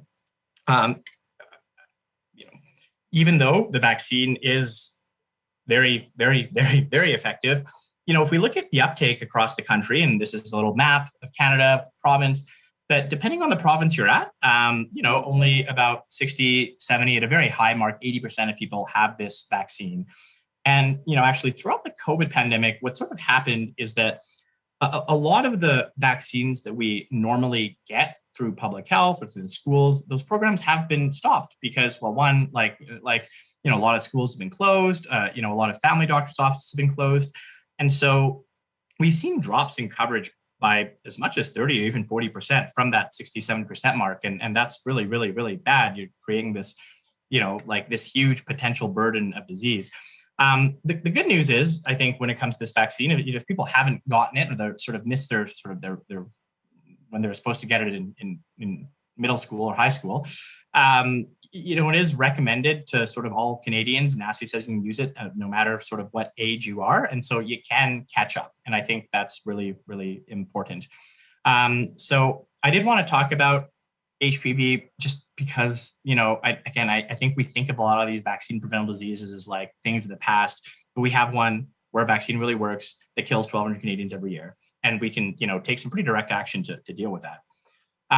Next up is shingles. And, I think that shingles is a disease that is, well, I've never had it, but it's exquisitely painful. So as I said before, it's you basically get shingles if you had chickenpox earlier, and then you get a sort of a reactivation of that chickenpox later in life. It does sort of go up. You're likely of getting shingles the older you are. But regardless, about 1 in 3 Canadians will get shingles once in their lifetimes. And, if you just get regular shingles, you get this sort of band-like rash that's quite painful. But in a large proportion of people who have regular shingles, they may develop complicated, some complications of shingles, right? So one of the most common syndromes is this thing called post-herpetic neuralgia. And post-herpetic neuralgia is very painful, very difficult to treat, and it can be extremely debilitating. An even sort of worse complication of shingles is this herpes zoster ophthalmicus, which sort of gets in your eye. And then, that actually is a bit of an emergency there. And so it's not a benign disease by any stretch of the imagination. And so if we again, go to the next slide, over the past sort of few decades, different companies have been working on creating vaccines that work well against shingles. And sort of the main product that we have in the market now is this thing called Shingrix, which is extremely effective, 90-95% plus effective in preventing shingles, preventing the complications. And one of the good things about this vaccine is that no matter how old you are, it still seems to work quite well. So we know with a lot of other vaccines, the older you get, sometimes the vaccines don't work as well because your immune system is a bit weaker. But for this one, it works well whether you're 50, 60, 70, or even 80. And I think that, the uptake of shingles, because it's not publicly funded in most provinces, is low. But, I think it's certainly something that, everybody over 50 should get. I told my parents to get it because having shingles or post-herpetic neuralgia is really, really, really quite bad. So the last thing I'll talk about after, the HPV, which causes cancer, shingles, great vaccine, prevent something very, very painful, is influenza. So I think that, in the pre-COVID world, of all the vaccine preventable diseases, influenza killed the most Canadians out of any of these illnesses, right? So we estimate that in any given year, flu will, kill 3,500 Canadians. 4 times that will be admitted to hospital. Nobody wants to be admitted to hospital. And, more than 10 times that will have to go to the emergency room. And flu is interesting. In a way, it's like COVID, sort of like, we think of it as something that, makes gives you breathing problems, gives you fever, but we know that COVID can sort of affect all systems of your body in all sorts of strange ways. And flu is also like that, actually. I mean, yes, it has a primary effect on your lungs, but it can trigger heart attacks, it can trigger, cerebrovascular, it's like basically strokes, and it can make your diabetes worse, it can make your kidney disease worse. And so it too does affect multiple organ systems. And so it's not just a virus that infects your lungs and that's over and done with. It can, really anybody with any of these chronic conditions, those chronic conditions can be exacerbated by flu. And, I think if I go to the next slide, of all these vaccines that we have, this one has the lowest coverage for like a publicly funded vaccine, as in it's free basically for everybody. So this sort of graph shows how many people have flu vaccine or get flu vaccine in Canada over time. And the dark blue bars are people who are 65 plus. The light blue bars are people who are 18 to 65, essentially, with a high-risk condition, which is basically any chronic disease. And it doesn't show the total adult coverage, but realistically, in any given year, we never get more than 30 to 40% of Canadians immunized with this vaccine. And I think that people don't realize, I mean, it's tricky because I think people often say, I had the flu. And what they really had was like a rhinovirus or a little cold. I mean, the flu, even if you don't end up in the emergency department or you don't end up hospitalized, is a very debilitating illness that causes pretty bad fevers, pretty terrible muscle aches, and we seem to struggle to get more than a third of Canadians taking it. Because of COVID, I think that people were a little bit more attuned to how respiratory viruses can really muck people up. And so last year, the government ordered a bit more vaccine, and we maybe got a 5% lift in coverage, right? Still far from even 50% coverage. And this is one of the few places where the US does better than us. They have a higher flu coverage rate than we do. And so I think that we didn't see a lot of flu last year. I don't know how much flu we'll see this coming year. But as soon as we relax our physical distancing and social distancing, which we need to do, we will see a resurgence of flu just like we did before. And whether that shingles, Gardasil, anything, it is really, really important that people not forget about the regular vaccinations that keep them safe and healthy. Yes, everybody should get the COVID vaccine, but there's a whole lot of other vaccines people should get to prevent against these infectious diseases and even these cancers. So I think my time is up, so I will stop talking, but thanks for having me. Dr. Hu, before I let you go, I do have a question I do want to ask specifically about the COVID vaccine, but I just want to remark on one thing you mentioned, which was, as we age, the importance of staying on top of our vaccines. And I know I have 2 little young ones, and I still carry around their yellow vaccine cards, which as we age, those, we either lose track of those, and a lot of people just don't know what vaccines they've had. So I think that maybe as a society, governments can do a better job of informing people of what vaccines they need. Would you agree? Yeah, and absolutely. And I think it's funny, I did my medical training in Toronto, and those little yellow cards are pretty easy to lose. The one good thing out of the COVID thing with respect to that is basically every single province building an electronic registry of the vaccines. And so in the future, hopefully little yellow cards will be a thing of the past, and we will have a better sense of what you've had, now and 20 years ago. So let me just ask you about the COVID vaccine, because we have a lot of questions from people with whether it's a different, maybe they have a condition or otherwise, call it an autoimmune disorder, or maybe a woman is pregnant or breastfeeding. Are there any reasons why someone should think twice about getting the COVID vaccine?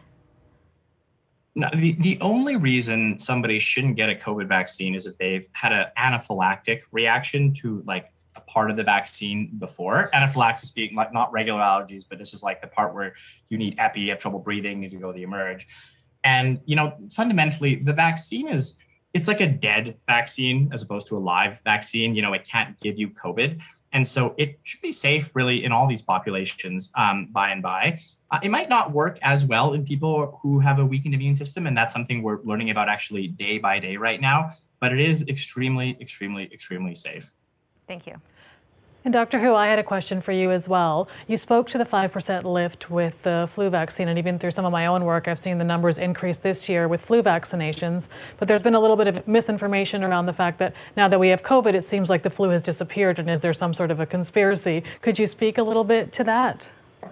Yeah, no, it's a really good question. I mean, the reason why we don't see as much flu is because, fundamentally, COVID is more infectious than flu, right? And we've done these lockdowns that basically, well, they can't necessarily, they can drop our COVID numbers, but they're good enough at really stopping flu and most other, like I suspect people have had fewer colds this year than in prior years.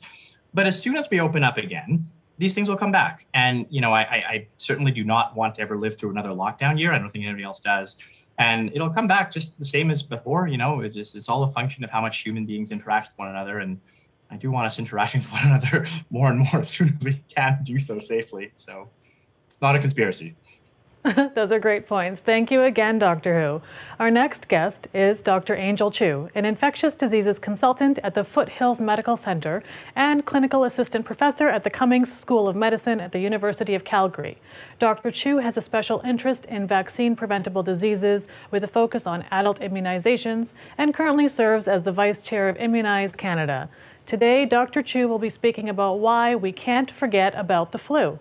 Welcome, Dr. Chu. Thank you very much. It's a pleasure and an honor to be here. And with that segment, thank you very much, Dr. Hu, for kind of, bridging the introduction into my part of the talk. And I agree with everything that Dr. Hu said. There's a lot of talk about the flu and why the numbers are down, and there's many, many reasons for that. But we'll kind of talk about, the fact that we can't forget about the flu because it's not going to go away anytime soon. And so the objectives for this presentation are really to discuss the impact of COVID-19 on high-risk Canadians, and then we'll understand reasons why we can't forget about the flu during this current COVID-19 pandemic.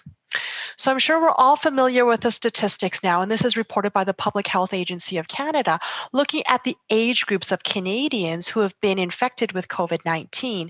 And you can see that Canadians of all ages, whether it's the childhood population all the way up to adults, mid-adults, and into our older adult population, pretty much every age group has been infected with COVID-19.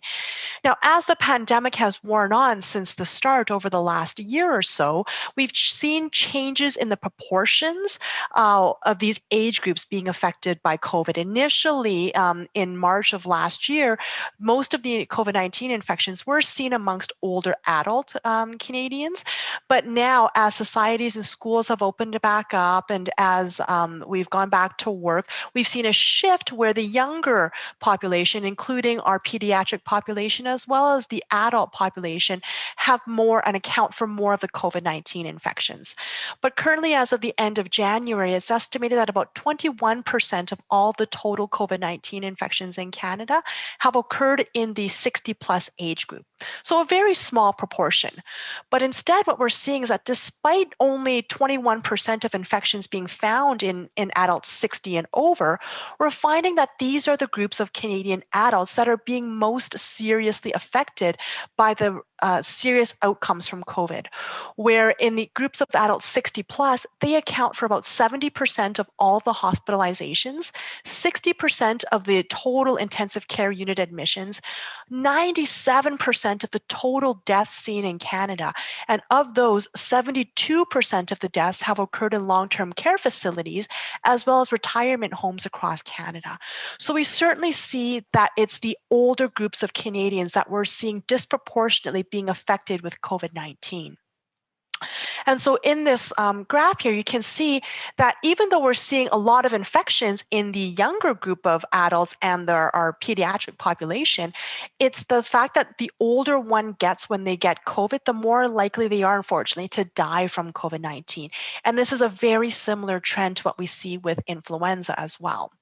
So along with age being one of the most significant risk factors for getting serious COVID-19 disease as well as deaths, we we see that there's other comorbidities and illnesses, including things like cancer, chronic kidney disease, obstructive lung disease, being immunocompromised, obesity, having heart conditions, sickle cell disease, as well as diabetes. Those are some other risk factors in addition to age that will elevate somebody's risk of getting severe COVID-19 disease.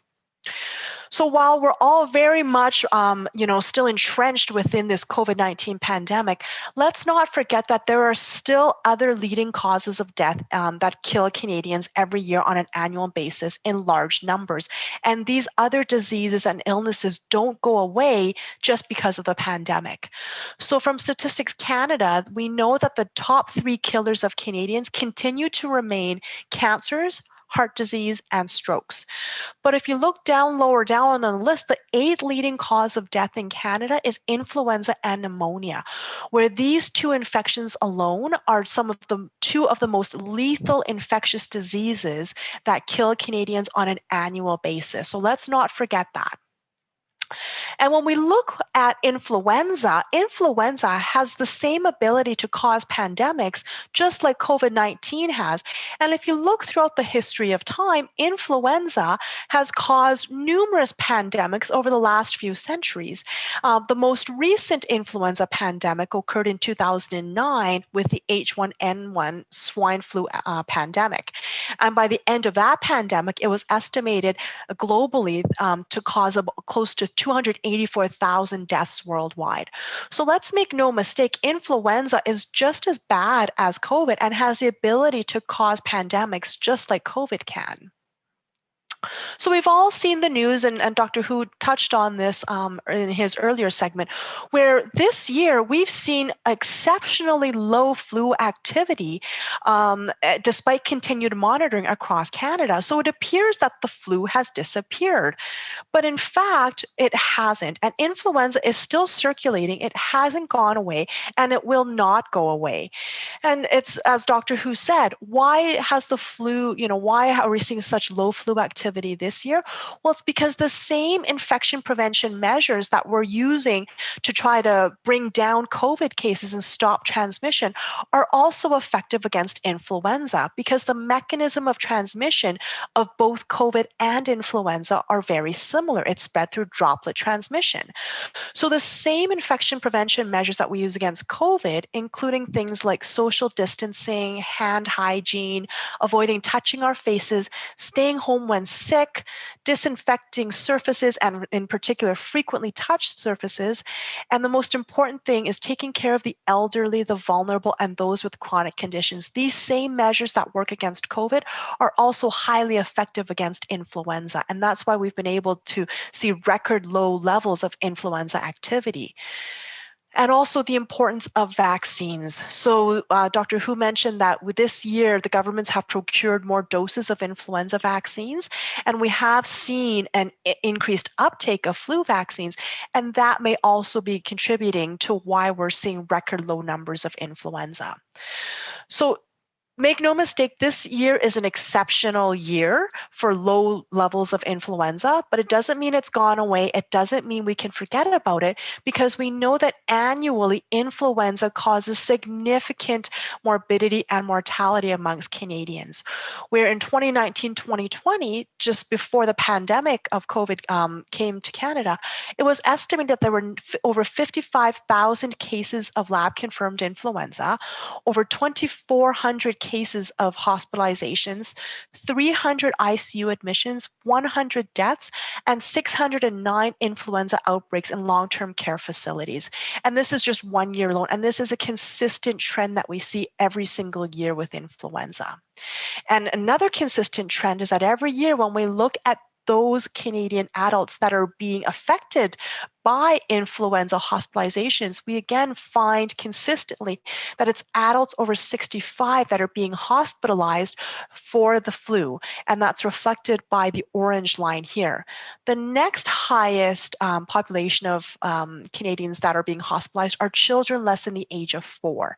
But even though we see a lot of hospitalizations from the flu amongst children, thankfully deaths that occur from the flu in children are still very low. But instead what we see is that it's the seniors over 65 that are being hospitalized, and they are more likely to die from the flu as well. So very similar to what we're seeing with COVID is that adults over 65, even though they represent only 17% of the Canadian population, they account for 62% of the total hospitalizations due to influenza, along with 78% of deaths. So again, we can see that very similar to COVID, that adults over 65 are disproportionately being affected by influenza. And not only that, but we find that those with chronic medical conditions are more susceptible to dying from influenza as well. So if you're over the age of 65 and somebody has chronic heart disease, their chances of dying if they get the flu are 5 times higher than somebody who doesn't have heart disease. And it's 12 times higher if they have chronic lung disease and 20 times higher if they have both heart and lung disease compared to somebody over 65 who doesn't have chronic heart and lung conditions. So it really is imperative to take all measures to prevent the flu in our adults over the age of 65. And one of the most effective ways to prevent the flu, or in addition to those other infection prevention measures, is of course vaccines. So even though we talk about the importance of influenza vaccines for Canadians, and in particular for adults over 65, we find that with the flu vaccines, it's not a one-size-fits-all. And there are many, many different flu vaccine options. Because we know that if we give the same flu vaccine to somebody who is older than 65 compared to someone who's less than 65, we find repeatedly that those adults over 65 will have a reduced vaccine effectiveness. So it's not the same vaccine and it doesn't have the same effectiveness as somebody who's over 65 as compared to less than 65. So that's why we need different vaccine options for different age groups. And one of these vaccines is a vaccine called Fluzone High Dose, where all they do is they take the same standard dose of the regular flu vaccine that they give to everybody, but this vaccine formulation quadruples the concentration of the antigen.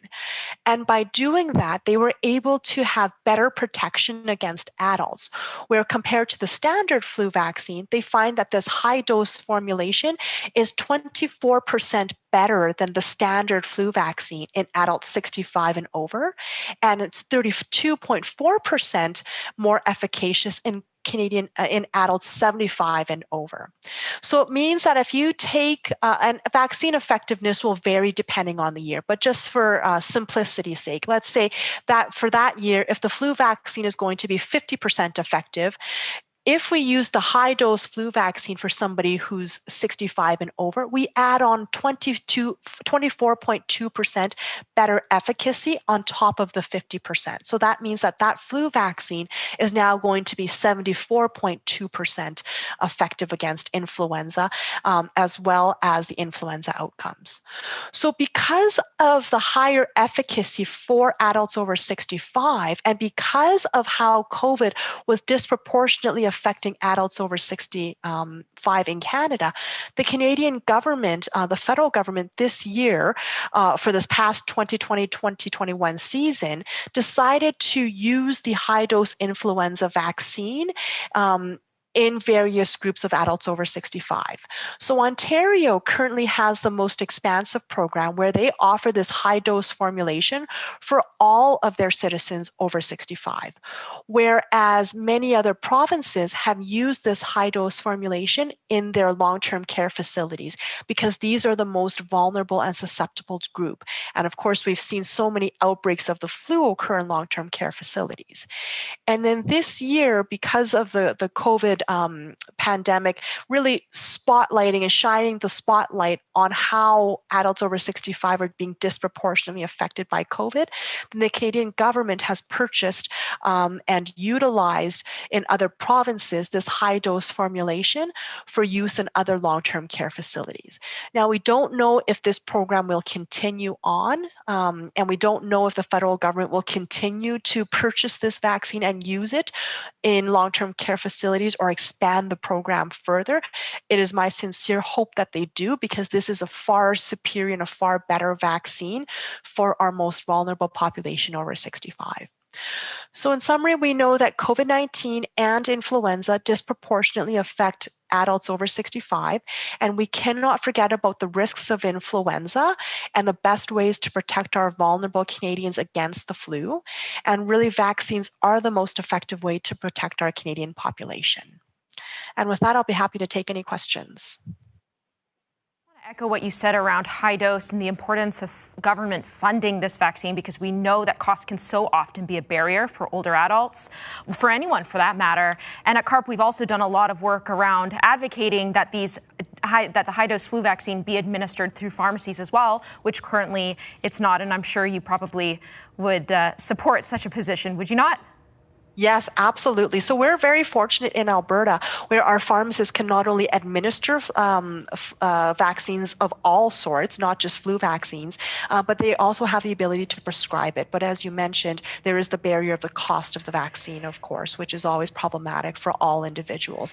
But yeah, so in Alberta, we have the added advantage of having our pharmacy colleagues help reduce those barriers further and improve access to vaccines. And it is my strong desire and hope that it can be expanded, and pharmacy colleagues across Canada can help with that access as well. Absolutely. Now, I do want to ask, because you're an infectious disease consultant, I have to ask about the COVID vaccine. We've seen all these new variants. We know that some are more transmissible. What do we know about the severity? Or, do vaccines become weaker as they mutate? Do they become stronger? What do we know there? Yeah, that's a great question. And I think that's always a moving target. I mean, all of these COVID vaccines that are coming out, all these variants that are being reported, I mean, it seems like every day there's new information about them, and we just continually learn more. So, scientists and researchers are continuing to investigate that to see if the currently approved COVID vaccines will be effective against these variants. So far, depending on the vaccine, there's mRNA vaccines, and then there's the viral vector vaccines by different manufacturers. It seems that there is benefit and efficacy. We just don't know how efficacious they will be or how long the protection will be for. We know that from preliminary studies that it seems that the current vaccines aren't as effective against these variants. It is reduced, but not by a significant quantity when it comes to the mRNA vaccine. So it's still recommended, strongly recommended, that all Canadians, regardless of the variants being reported, to just get their COVID vaccine when they become eligible. All right, Dr. Chu, thank you so much for your time. Thank you. Have a great day.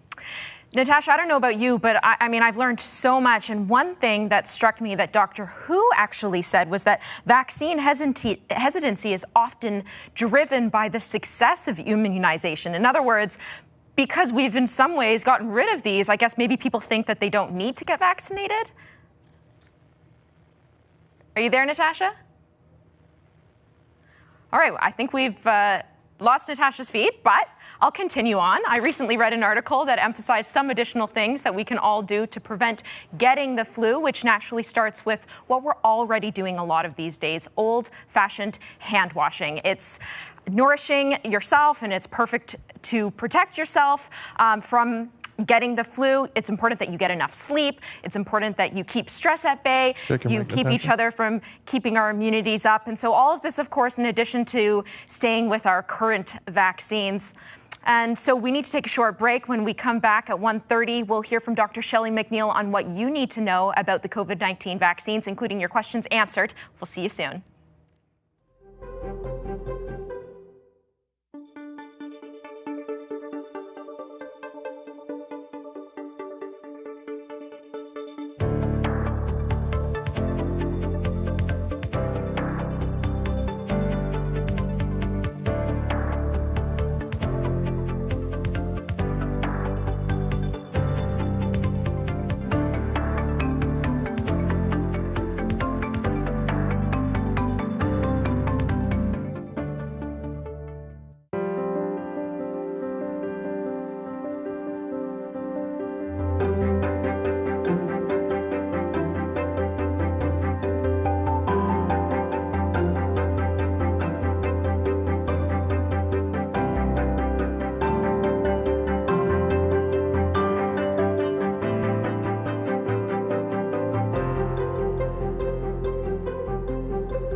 has changed since we got our immunization shots as kids. Now, with the scientific advances that have created the COVID-19 vaccine, Canadians need to understand how these breakthroughs affect our health. That's why C.A.R.P presents this free online educational event. Our team of experts will tell you what's new, help you separate fact from fiction, and give you precise directions on the actions you should take. Joining us live from the Zoomer Media studios in Toronto and Vancouver, Marissa Lennox and Natasha Ray. The C.A.R.P National Vaccine Summit begins now. Welcome back and thanks for joining us today. I'm Marissa Lennox and you are tuned in to the National Vaccine Summit presented by C.A.R.P. I'm Natasha Ray, and you're tuned into the final session of the day. All day long, we've been hearing about the importance of vaccines and the connection between immunizations and our well-being, and the well-being of those we love. We're starting this session off with a story by Joy TV's Dean Otwell. He took to the streets to find out how Canadians on the West Coast are feeling about the COVID-19 vaccine rollout. Let's take a look.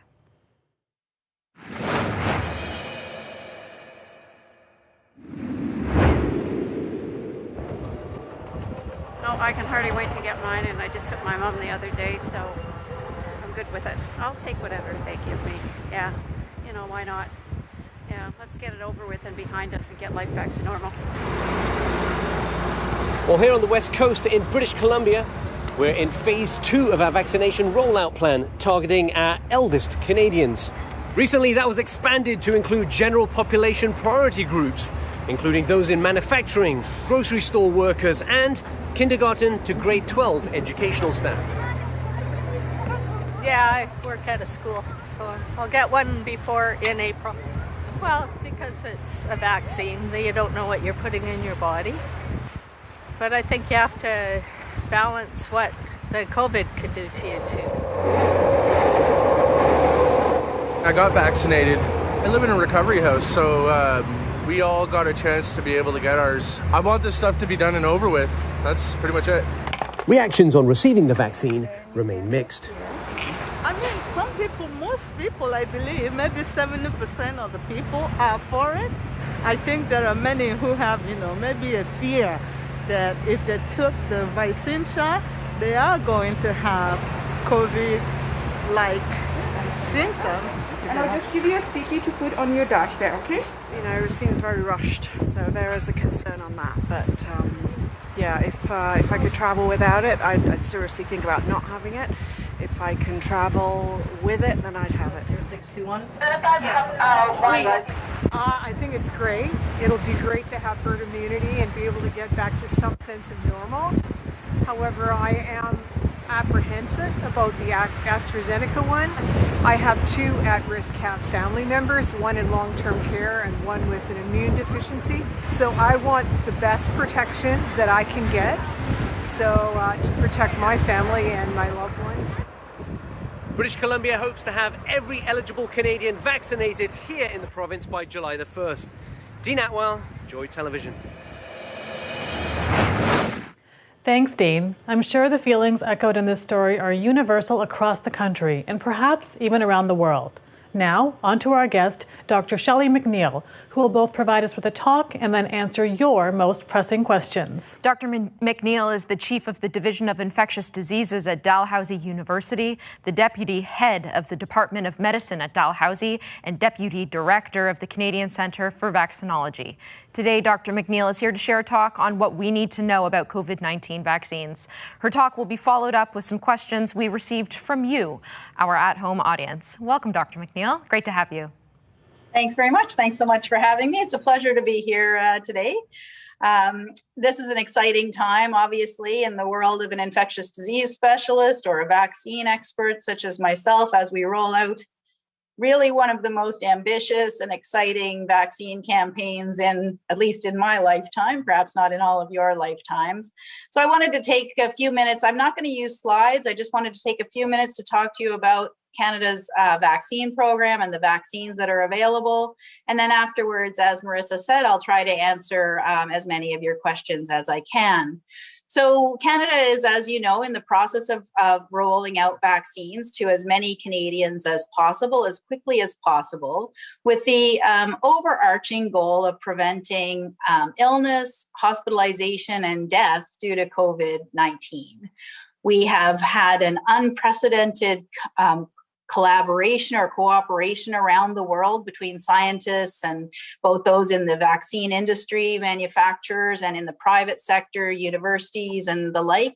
And this has allowed the development of really some of the best vaccines we've ever used for any disease in relatively short order. So we now have in Canada 3 vaccines that we're currently using and that are available and being used in all, I think, pretty much everywhere in the country, and more soon to come.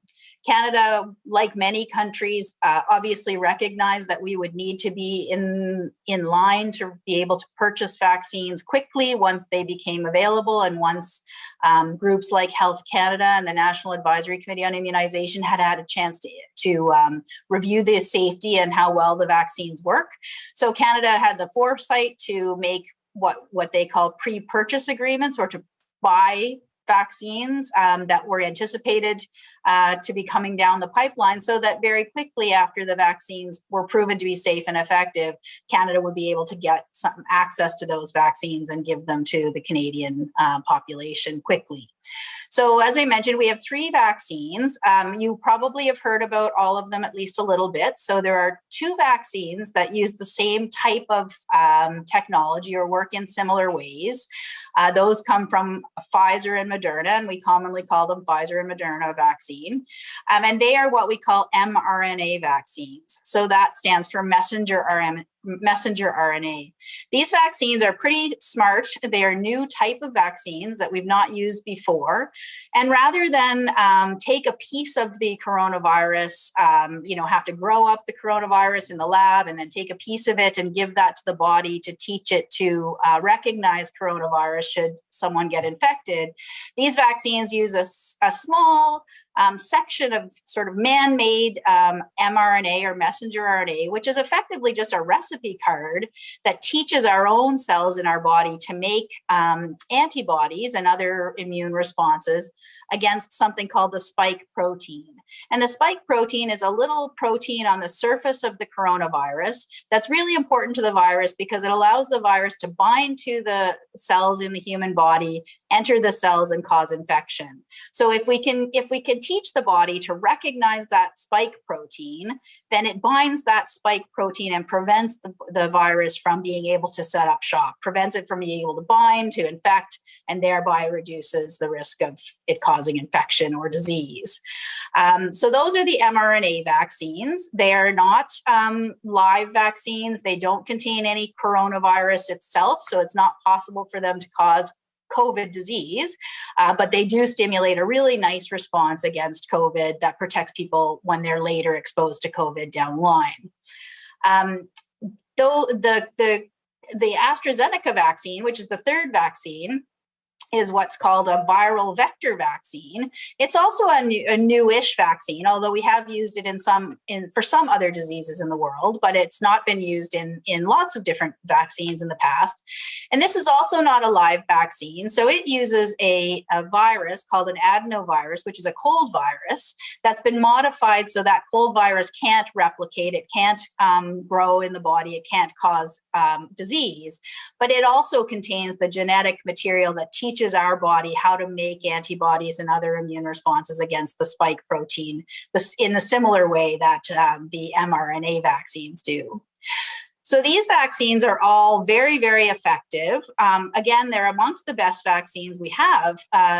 Interestingly, they work better than, say, the influenza vaccine, which we know has dramatic benefits every year in healthcare providers, as I think Dr. Chu was just talking to you about. So these vaccines work better than that. The mRNA vaccines have been tested in thousands of people and now given to millions of people around the world. So that would be Pfizer and Moderna.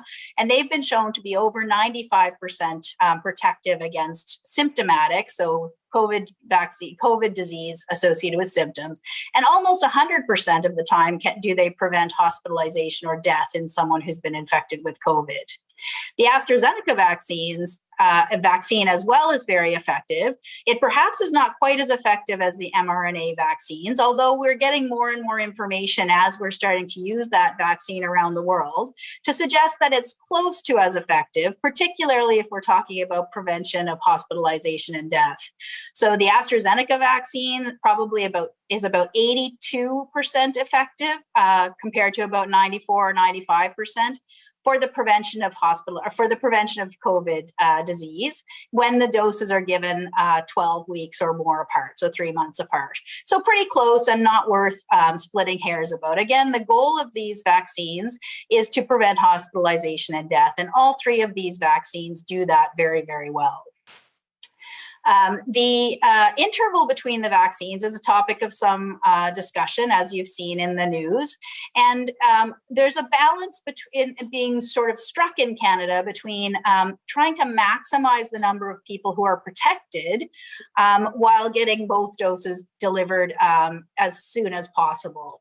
So as the vaccines have been rolled out around the world, it's clear that there's very good efficacy or effectiveness in preventing COVID from that first dose.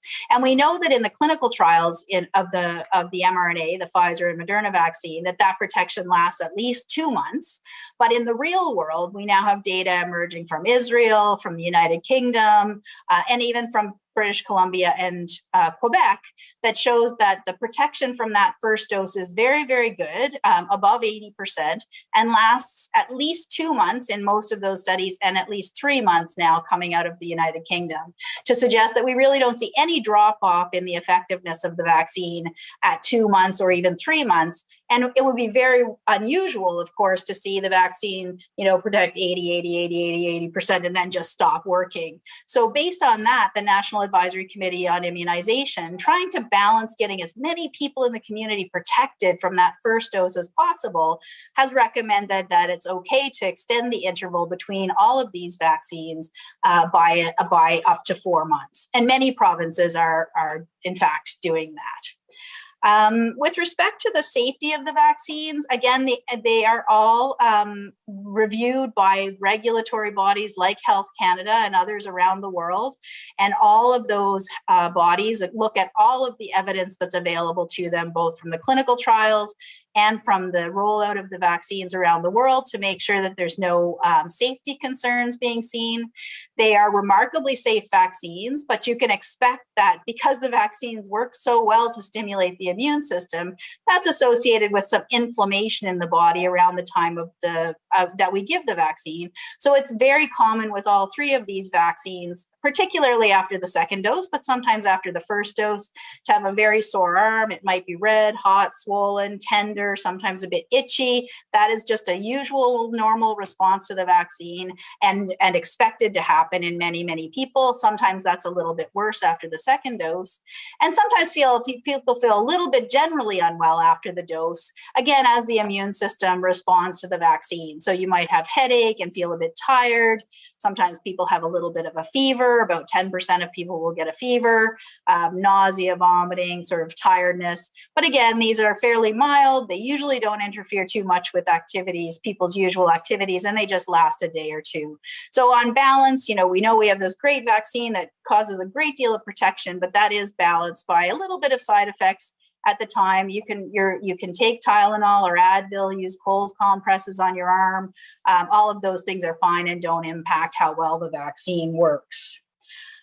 We don't know how long the vaccine will work for, of course. It's a brand new vaccine, so we'll be following that. And of course, you can imagine that most vaccine scientists and governments and companies around the world are watching both the safety and how well the vaccine works as we give it to millions of people around the world, and looking to see if we do start to see that the vaccine isn't working. Many people ask, will this be a seasonal vaccine? Will I need to get a booster, or will I need even to get a booster every year? And we really just don't know that yet. So we're waiting to find that out. But the take home message here is, the speed with which these vaccines was developed was not because any shortcuts were taken. It was because there was an unprecedented cooperation between governments and academics and companies that make vaccines to allow everybody to direct all of their energy and all of their resources and all of their very smart vaccine development brains on a single problem. And this is what can happen when the world comes together to do that. So the result of that is these three terrific vaccines that work very well. And when you get the opportunity to get them, I hope you'll go out and get whichever one you can, because we know that they will save lives, and they have been saving lives around the world. So maybe I'll stop there, and I'm happy to take your questions. Thank you, Dr. McNeil. That was very insightful. Now, before we start taking questions from our audience, I know Natasha and I have a few of our own. The first question I wanted to ask you about was whether or not you can be a carrier of the virus post-vaccination. What do we know there? Yeah, so that's a topic of much study still. We know that the vaccines, all of these vaccines, dramatically reduce the risk of being a carrier. Again, they bind to that spike protein, so they prevent the virus from attaching and getting into cells. We don't know that they will do that 100% of the time. In fact, they probably don't do that 100% of the time, which is why we're encouraging people to continue to wear masks and do physical distancing and wash your hands, because until most people are protected by immunization, we don't want that small proportion of people who might be vaccinated not get sick, be able to transmit the virus. All right, and what do we know about, do vaccines provide better immunity than the immune response you would get from getting the actual virus? In other words, if you've had the virus, do you also need to get the vaccine?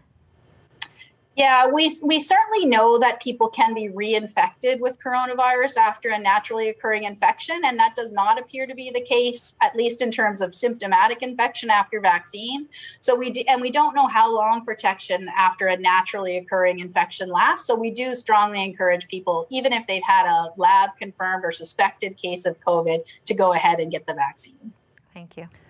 Thank you, Dr. McNeil. I just wanted to go back to when you spoke about how fast the timeline was for the creation of the vaccines. And I read a quote once that talked about how the mRNA vaccines were created on the shoulders of giants, which means there was about 20 or so years of research around mRNA vaccines. Could you speak a little bit to that? Because I know a lot of the vaccine hesitancy has come from the speed at which these vaccines appeared.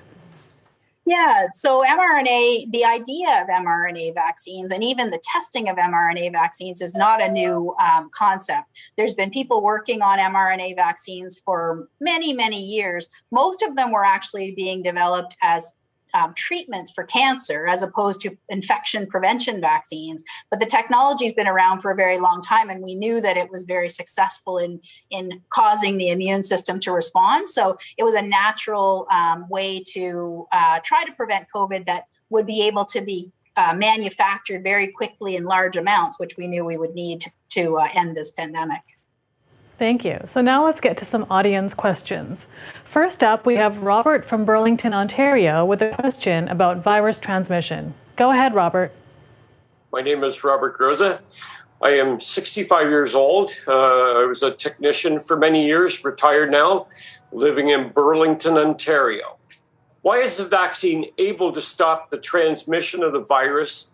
And can you explain how this works? Dr. Thanks, McNeil, Robert. over to you. Oh, sorry. So as I was mentioning, I think to Natasha, the vaccine works by creating antibodies and other cells that recognize the virus and block its entry into cells. So the virus can't infect if it can't get into cells. So by making those antibodies, some of which are in the nose and throat and lungs, it really can avoid most opportunity for the virus to bind. And therefore, we know that the mRNA vaccines, and we're having emerging evidence that the AstraZeneca vaccine can prevent onward transmission, but we just need to know exactly how well that works. And so we all keep following the rules for now until everyone's vaccinated. All right, our next question comes to us from Nancy in Toronto. Hi, my name is Nancy Milani. I am 59 years old. I am currently not working. Most recently was vice president of a trade show company. And my question for you is, how long will the vaccine be effective? And will I need to get a booster shot down the road? Dr. McNeil. Thanks. Thanks, Nancy. So that is a topic we are all following avidly. We don't have long-term data to know how long the vaccine will work. And of course, that's true with any new vaccine. We don't know until it's been out there for a while how well it works. But what we do to test that is we watch people who are vaccinated and people who are not vaccinated. We watch to see when we start to see cases in vaccinated people. And that gives us a sense how long it works and whether we need a booster. So we'll all be watching that carefully. Thank you, Dr. McNeil. Next up, we have David from Vancouver with a question about clinical evidence supporting the second dose 4-month delay. Hi, I'm David Hay. I'm from Vancouver. I'm 57, and I'm a salesman with Levy Show Service. My question is, what clinical evidence do you have that justifies the Pfizer vaccine second dose being postponed by 4 months? Thanks for that question, David. So there is a fair amount of evidence emerging about that question, and lots of scientists and vaccine researchers and public health people are following that. Again, some of it comes from clinical trials where we know that out to about 2 months we have effectiveness of that first dose. But as the vaccine's being rolled out around the world, particularly in the United Kingdom, we can start to see how long protection from that dose lasts. And the National Advisory Committee on Immunization is balancing, getting as much population level protection as possible by getting first dose into people as quickly as possible against that duration of protection from the first dose, and following that evidence as we go. It may be that there are some people in which we should be shortening that interval, and we're looking at that data coming out from all places all around the world to try to answer that question. But it really does come from the real world use of the vaccine in many areas of the world that we feel confident in this interval for most people. Thank you, Dr. McNeil. Next, Willoughby from Toronto has a question about those who experience anaphylactic shock. Hi, my name is Willoughby Edwards. I'm 85. I live in Toronto, and I'm retired, previously president and CEO of App Marketing Corporation. I have a question about the protection for those of us. There are hundreds of thousands of us who are subject to anaphylactic shock. And all of the literature from all of the vaccine manufacturers that I have found on the internet specify they actually have an alert, a vaccine alert, which specifies that those of us in this condition are not, and they have it in uppercase actually, to take the vaccine. So my question is, what happens to those of us who don't take the vaccine? Is there ever going to be any product made? Is there going to be another vaccine made for those of us subject to anaphylactic shock, or not? How do we get protected? Yeah, thanks for that question. Like with any vaccines, all of these vaccines have some components that very, very, very rarely can be associated with severe allergic reactions, although the components in the vaccines that do that are uncommonly associated with anaphylaxis. And in fact, we do vaccinate people with a history of anaphylaxis all the time with these vaccines. We just don't vaccinate them if they are known to have anaphylaxis to those particular components of the vaccine or had trouble with the first dose. So all of our clinics are prepared to treat anaphylaxis should it happen. The nurses are all well trained. And as long as people haven't had anaphylaxis to the vaccine, most of us as experts who help with the clinics will allow them to be vaccinated. We just watch people a little bit longer, and the vast majority of people can be safely vaccinated. If people have an allergy to one particular vaccine, the component in one particular vaccine, of course, now we have 3 to choose from, so we can choose carefully. But if you're allergic to shellfish or bee stings or other foods or oral medications, none of those are a problem with these vaccines. If you've had anaphylaxis to an injectable medication or another vaccine, then you should definitely speak to your healthcare provider about that before, just to make sure it's safe for you to get these vaccines. Thank you. And now Mignonette from Mississauga has a question about vaccine options. Go ahead, Mignonette. My name is Mignonette. I am 64 years old. I live in Mississauga. I am retired. I used to work at FedEx office before my retirement. For seniors, is it a better option for them to have the Moderna or Pfizer vaccine rather than the AstraZeneca vaccine? Thanks for that question. So all of these vaccines, as I said, work very well in people under and over the age of 65. But because we have better information on larger numbers of older people with the mRNA vaccines, the National Advisory Committee has said that we should prioritize the mRNA vaccines for people at the highest risk. So that would include people in nursing homes, older people who are at high risk of disease. But that being said, the National Advisory Committee also clearly says that if you should get whichever vaccine you can get if there's a shortage of vaccine. So if you're offered AstraZeneca, absolutely get it. It is a great vaccine in terms of preventing hospitalization and death. If you're in an older adult population, as we sort of roll things out and there's more mRNA vaccines around, you might consider getting that one instead. All right, our next question comes to us from Don in Toronto. He wants to know more information about vaccine passports. We've all heard so much about those. Hi, I'm Don Letty. I'm 54 years old.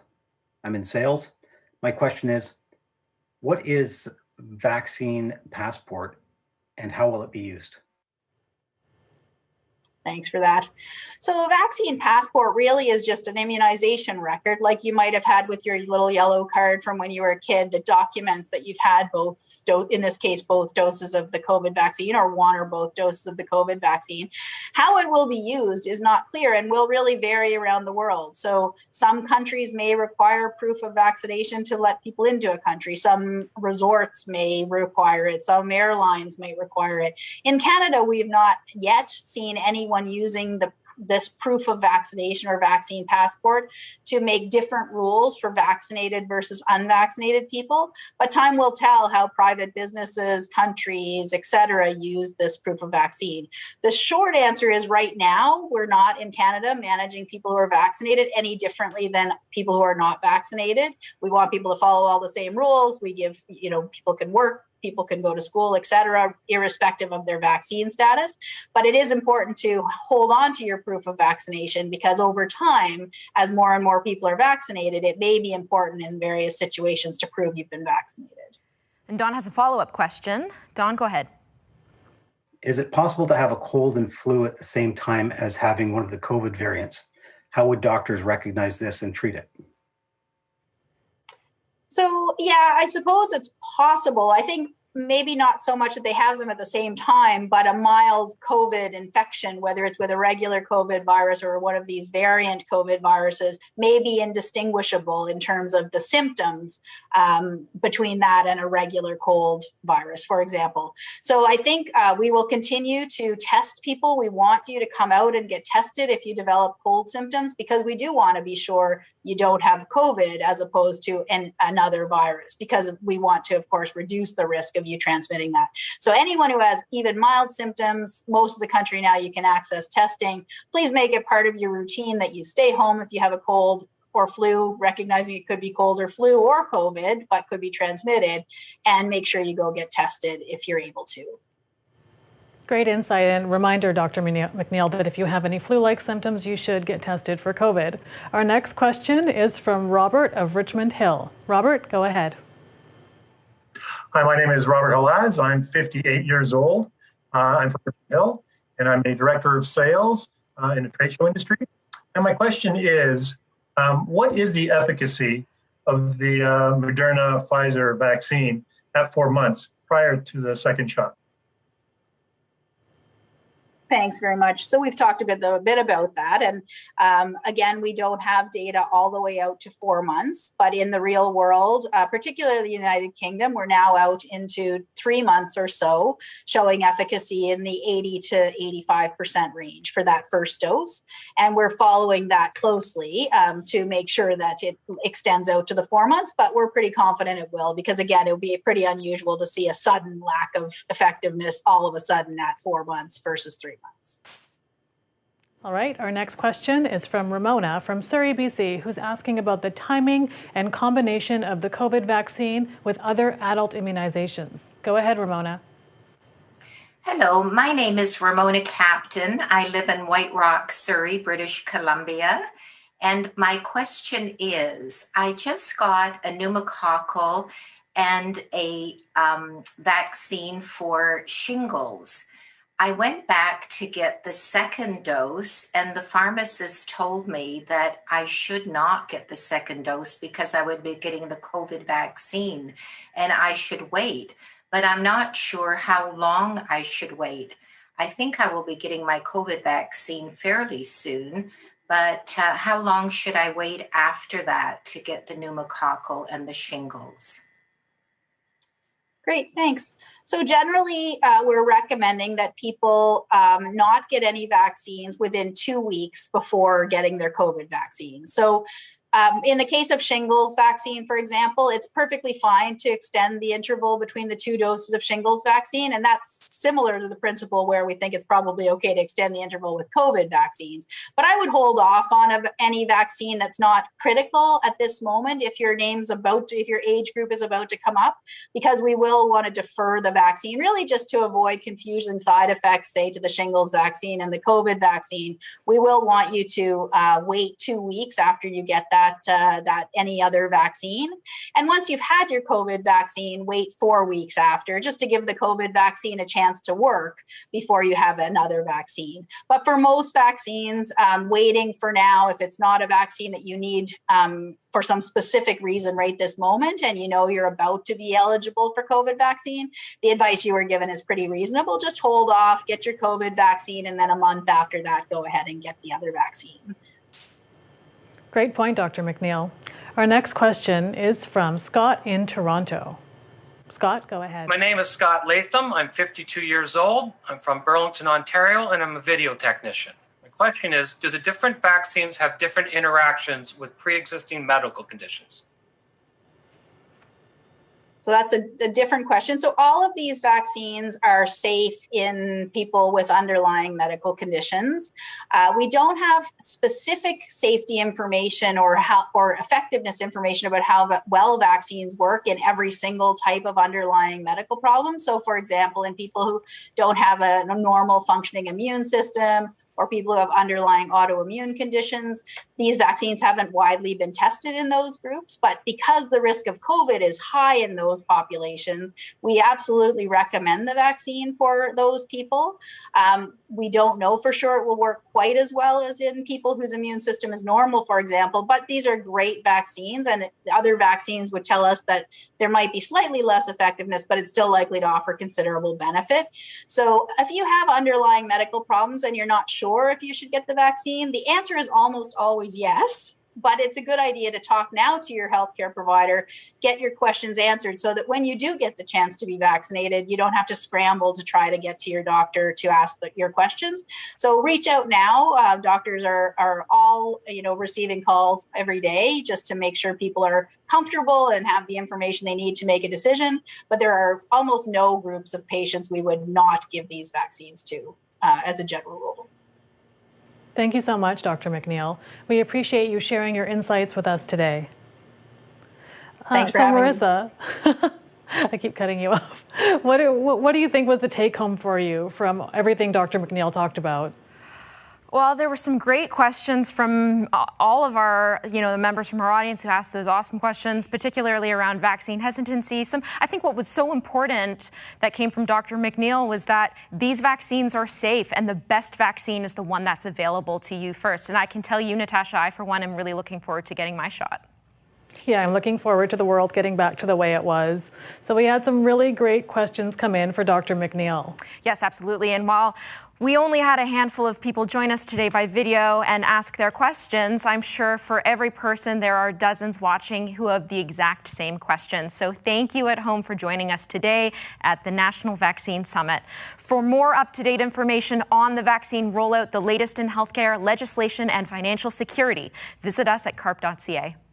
Thank you for joining us. We hope your questions have been answered and you have a clearer understanding of the importance of vaccines and your health. From Vancouver, BC, I'm Natasha Ray. See you soon and take care. Signing off from the Zoomerplex in Toronto, I'm Marissa Lennox. Until we see you again, take care and be well.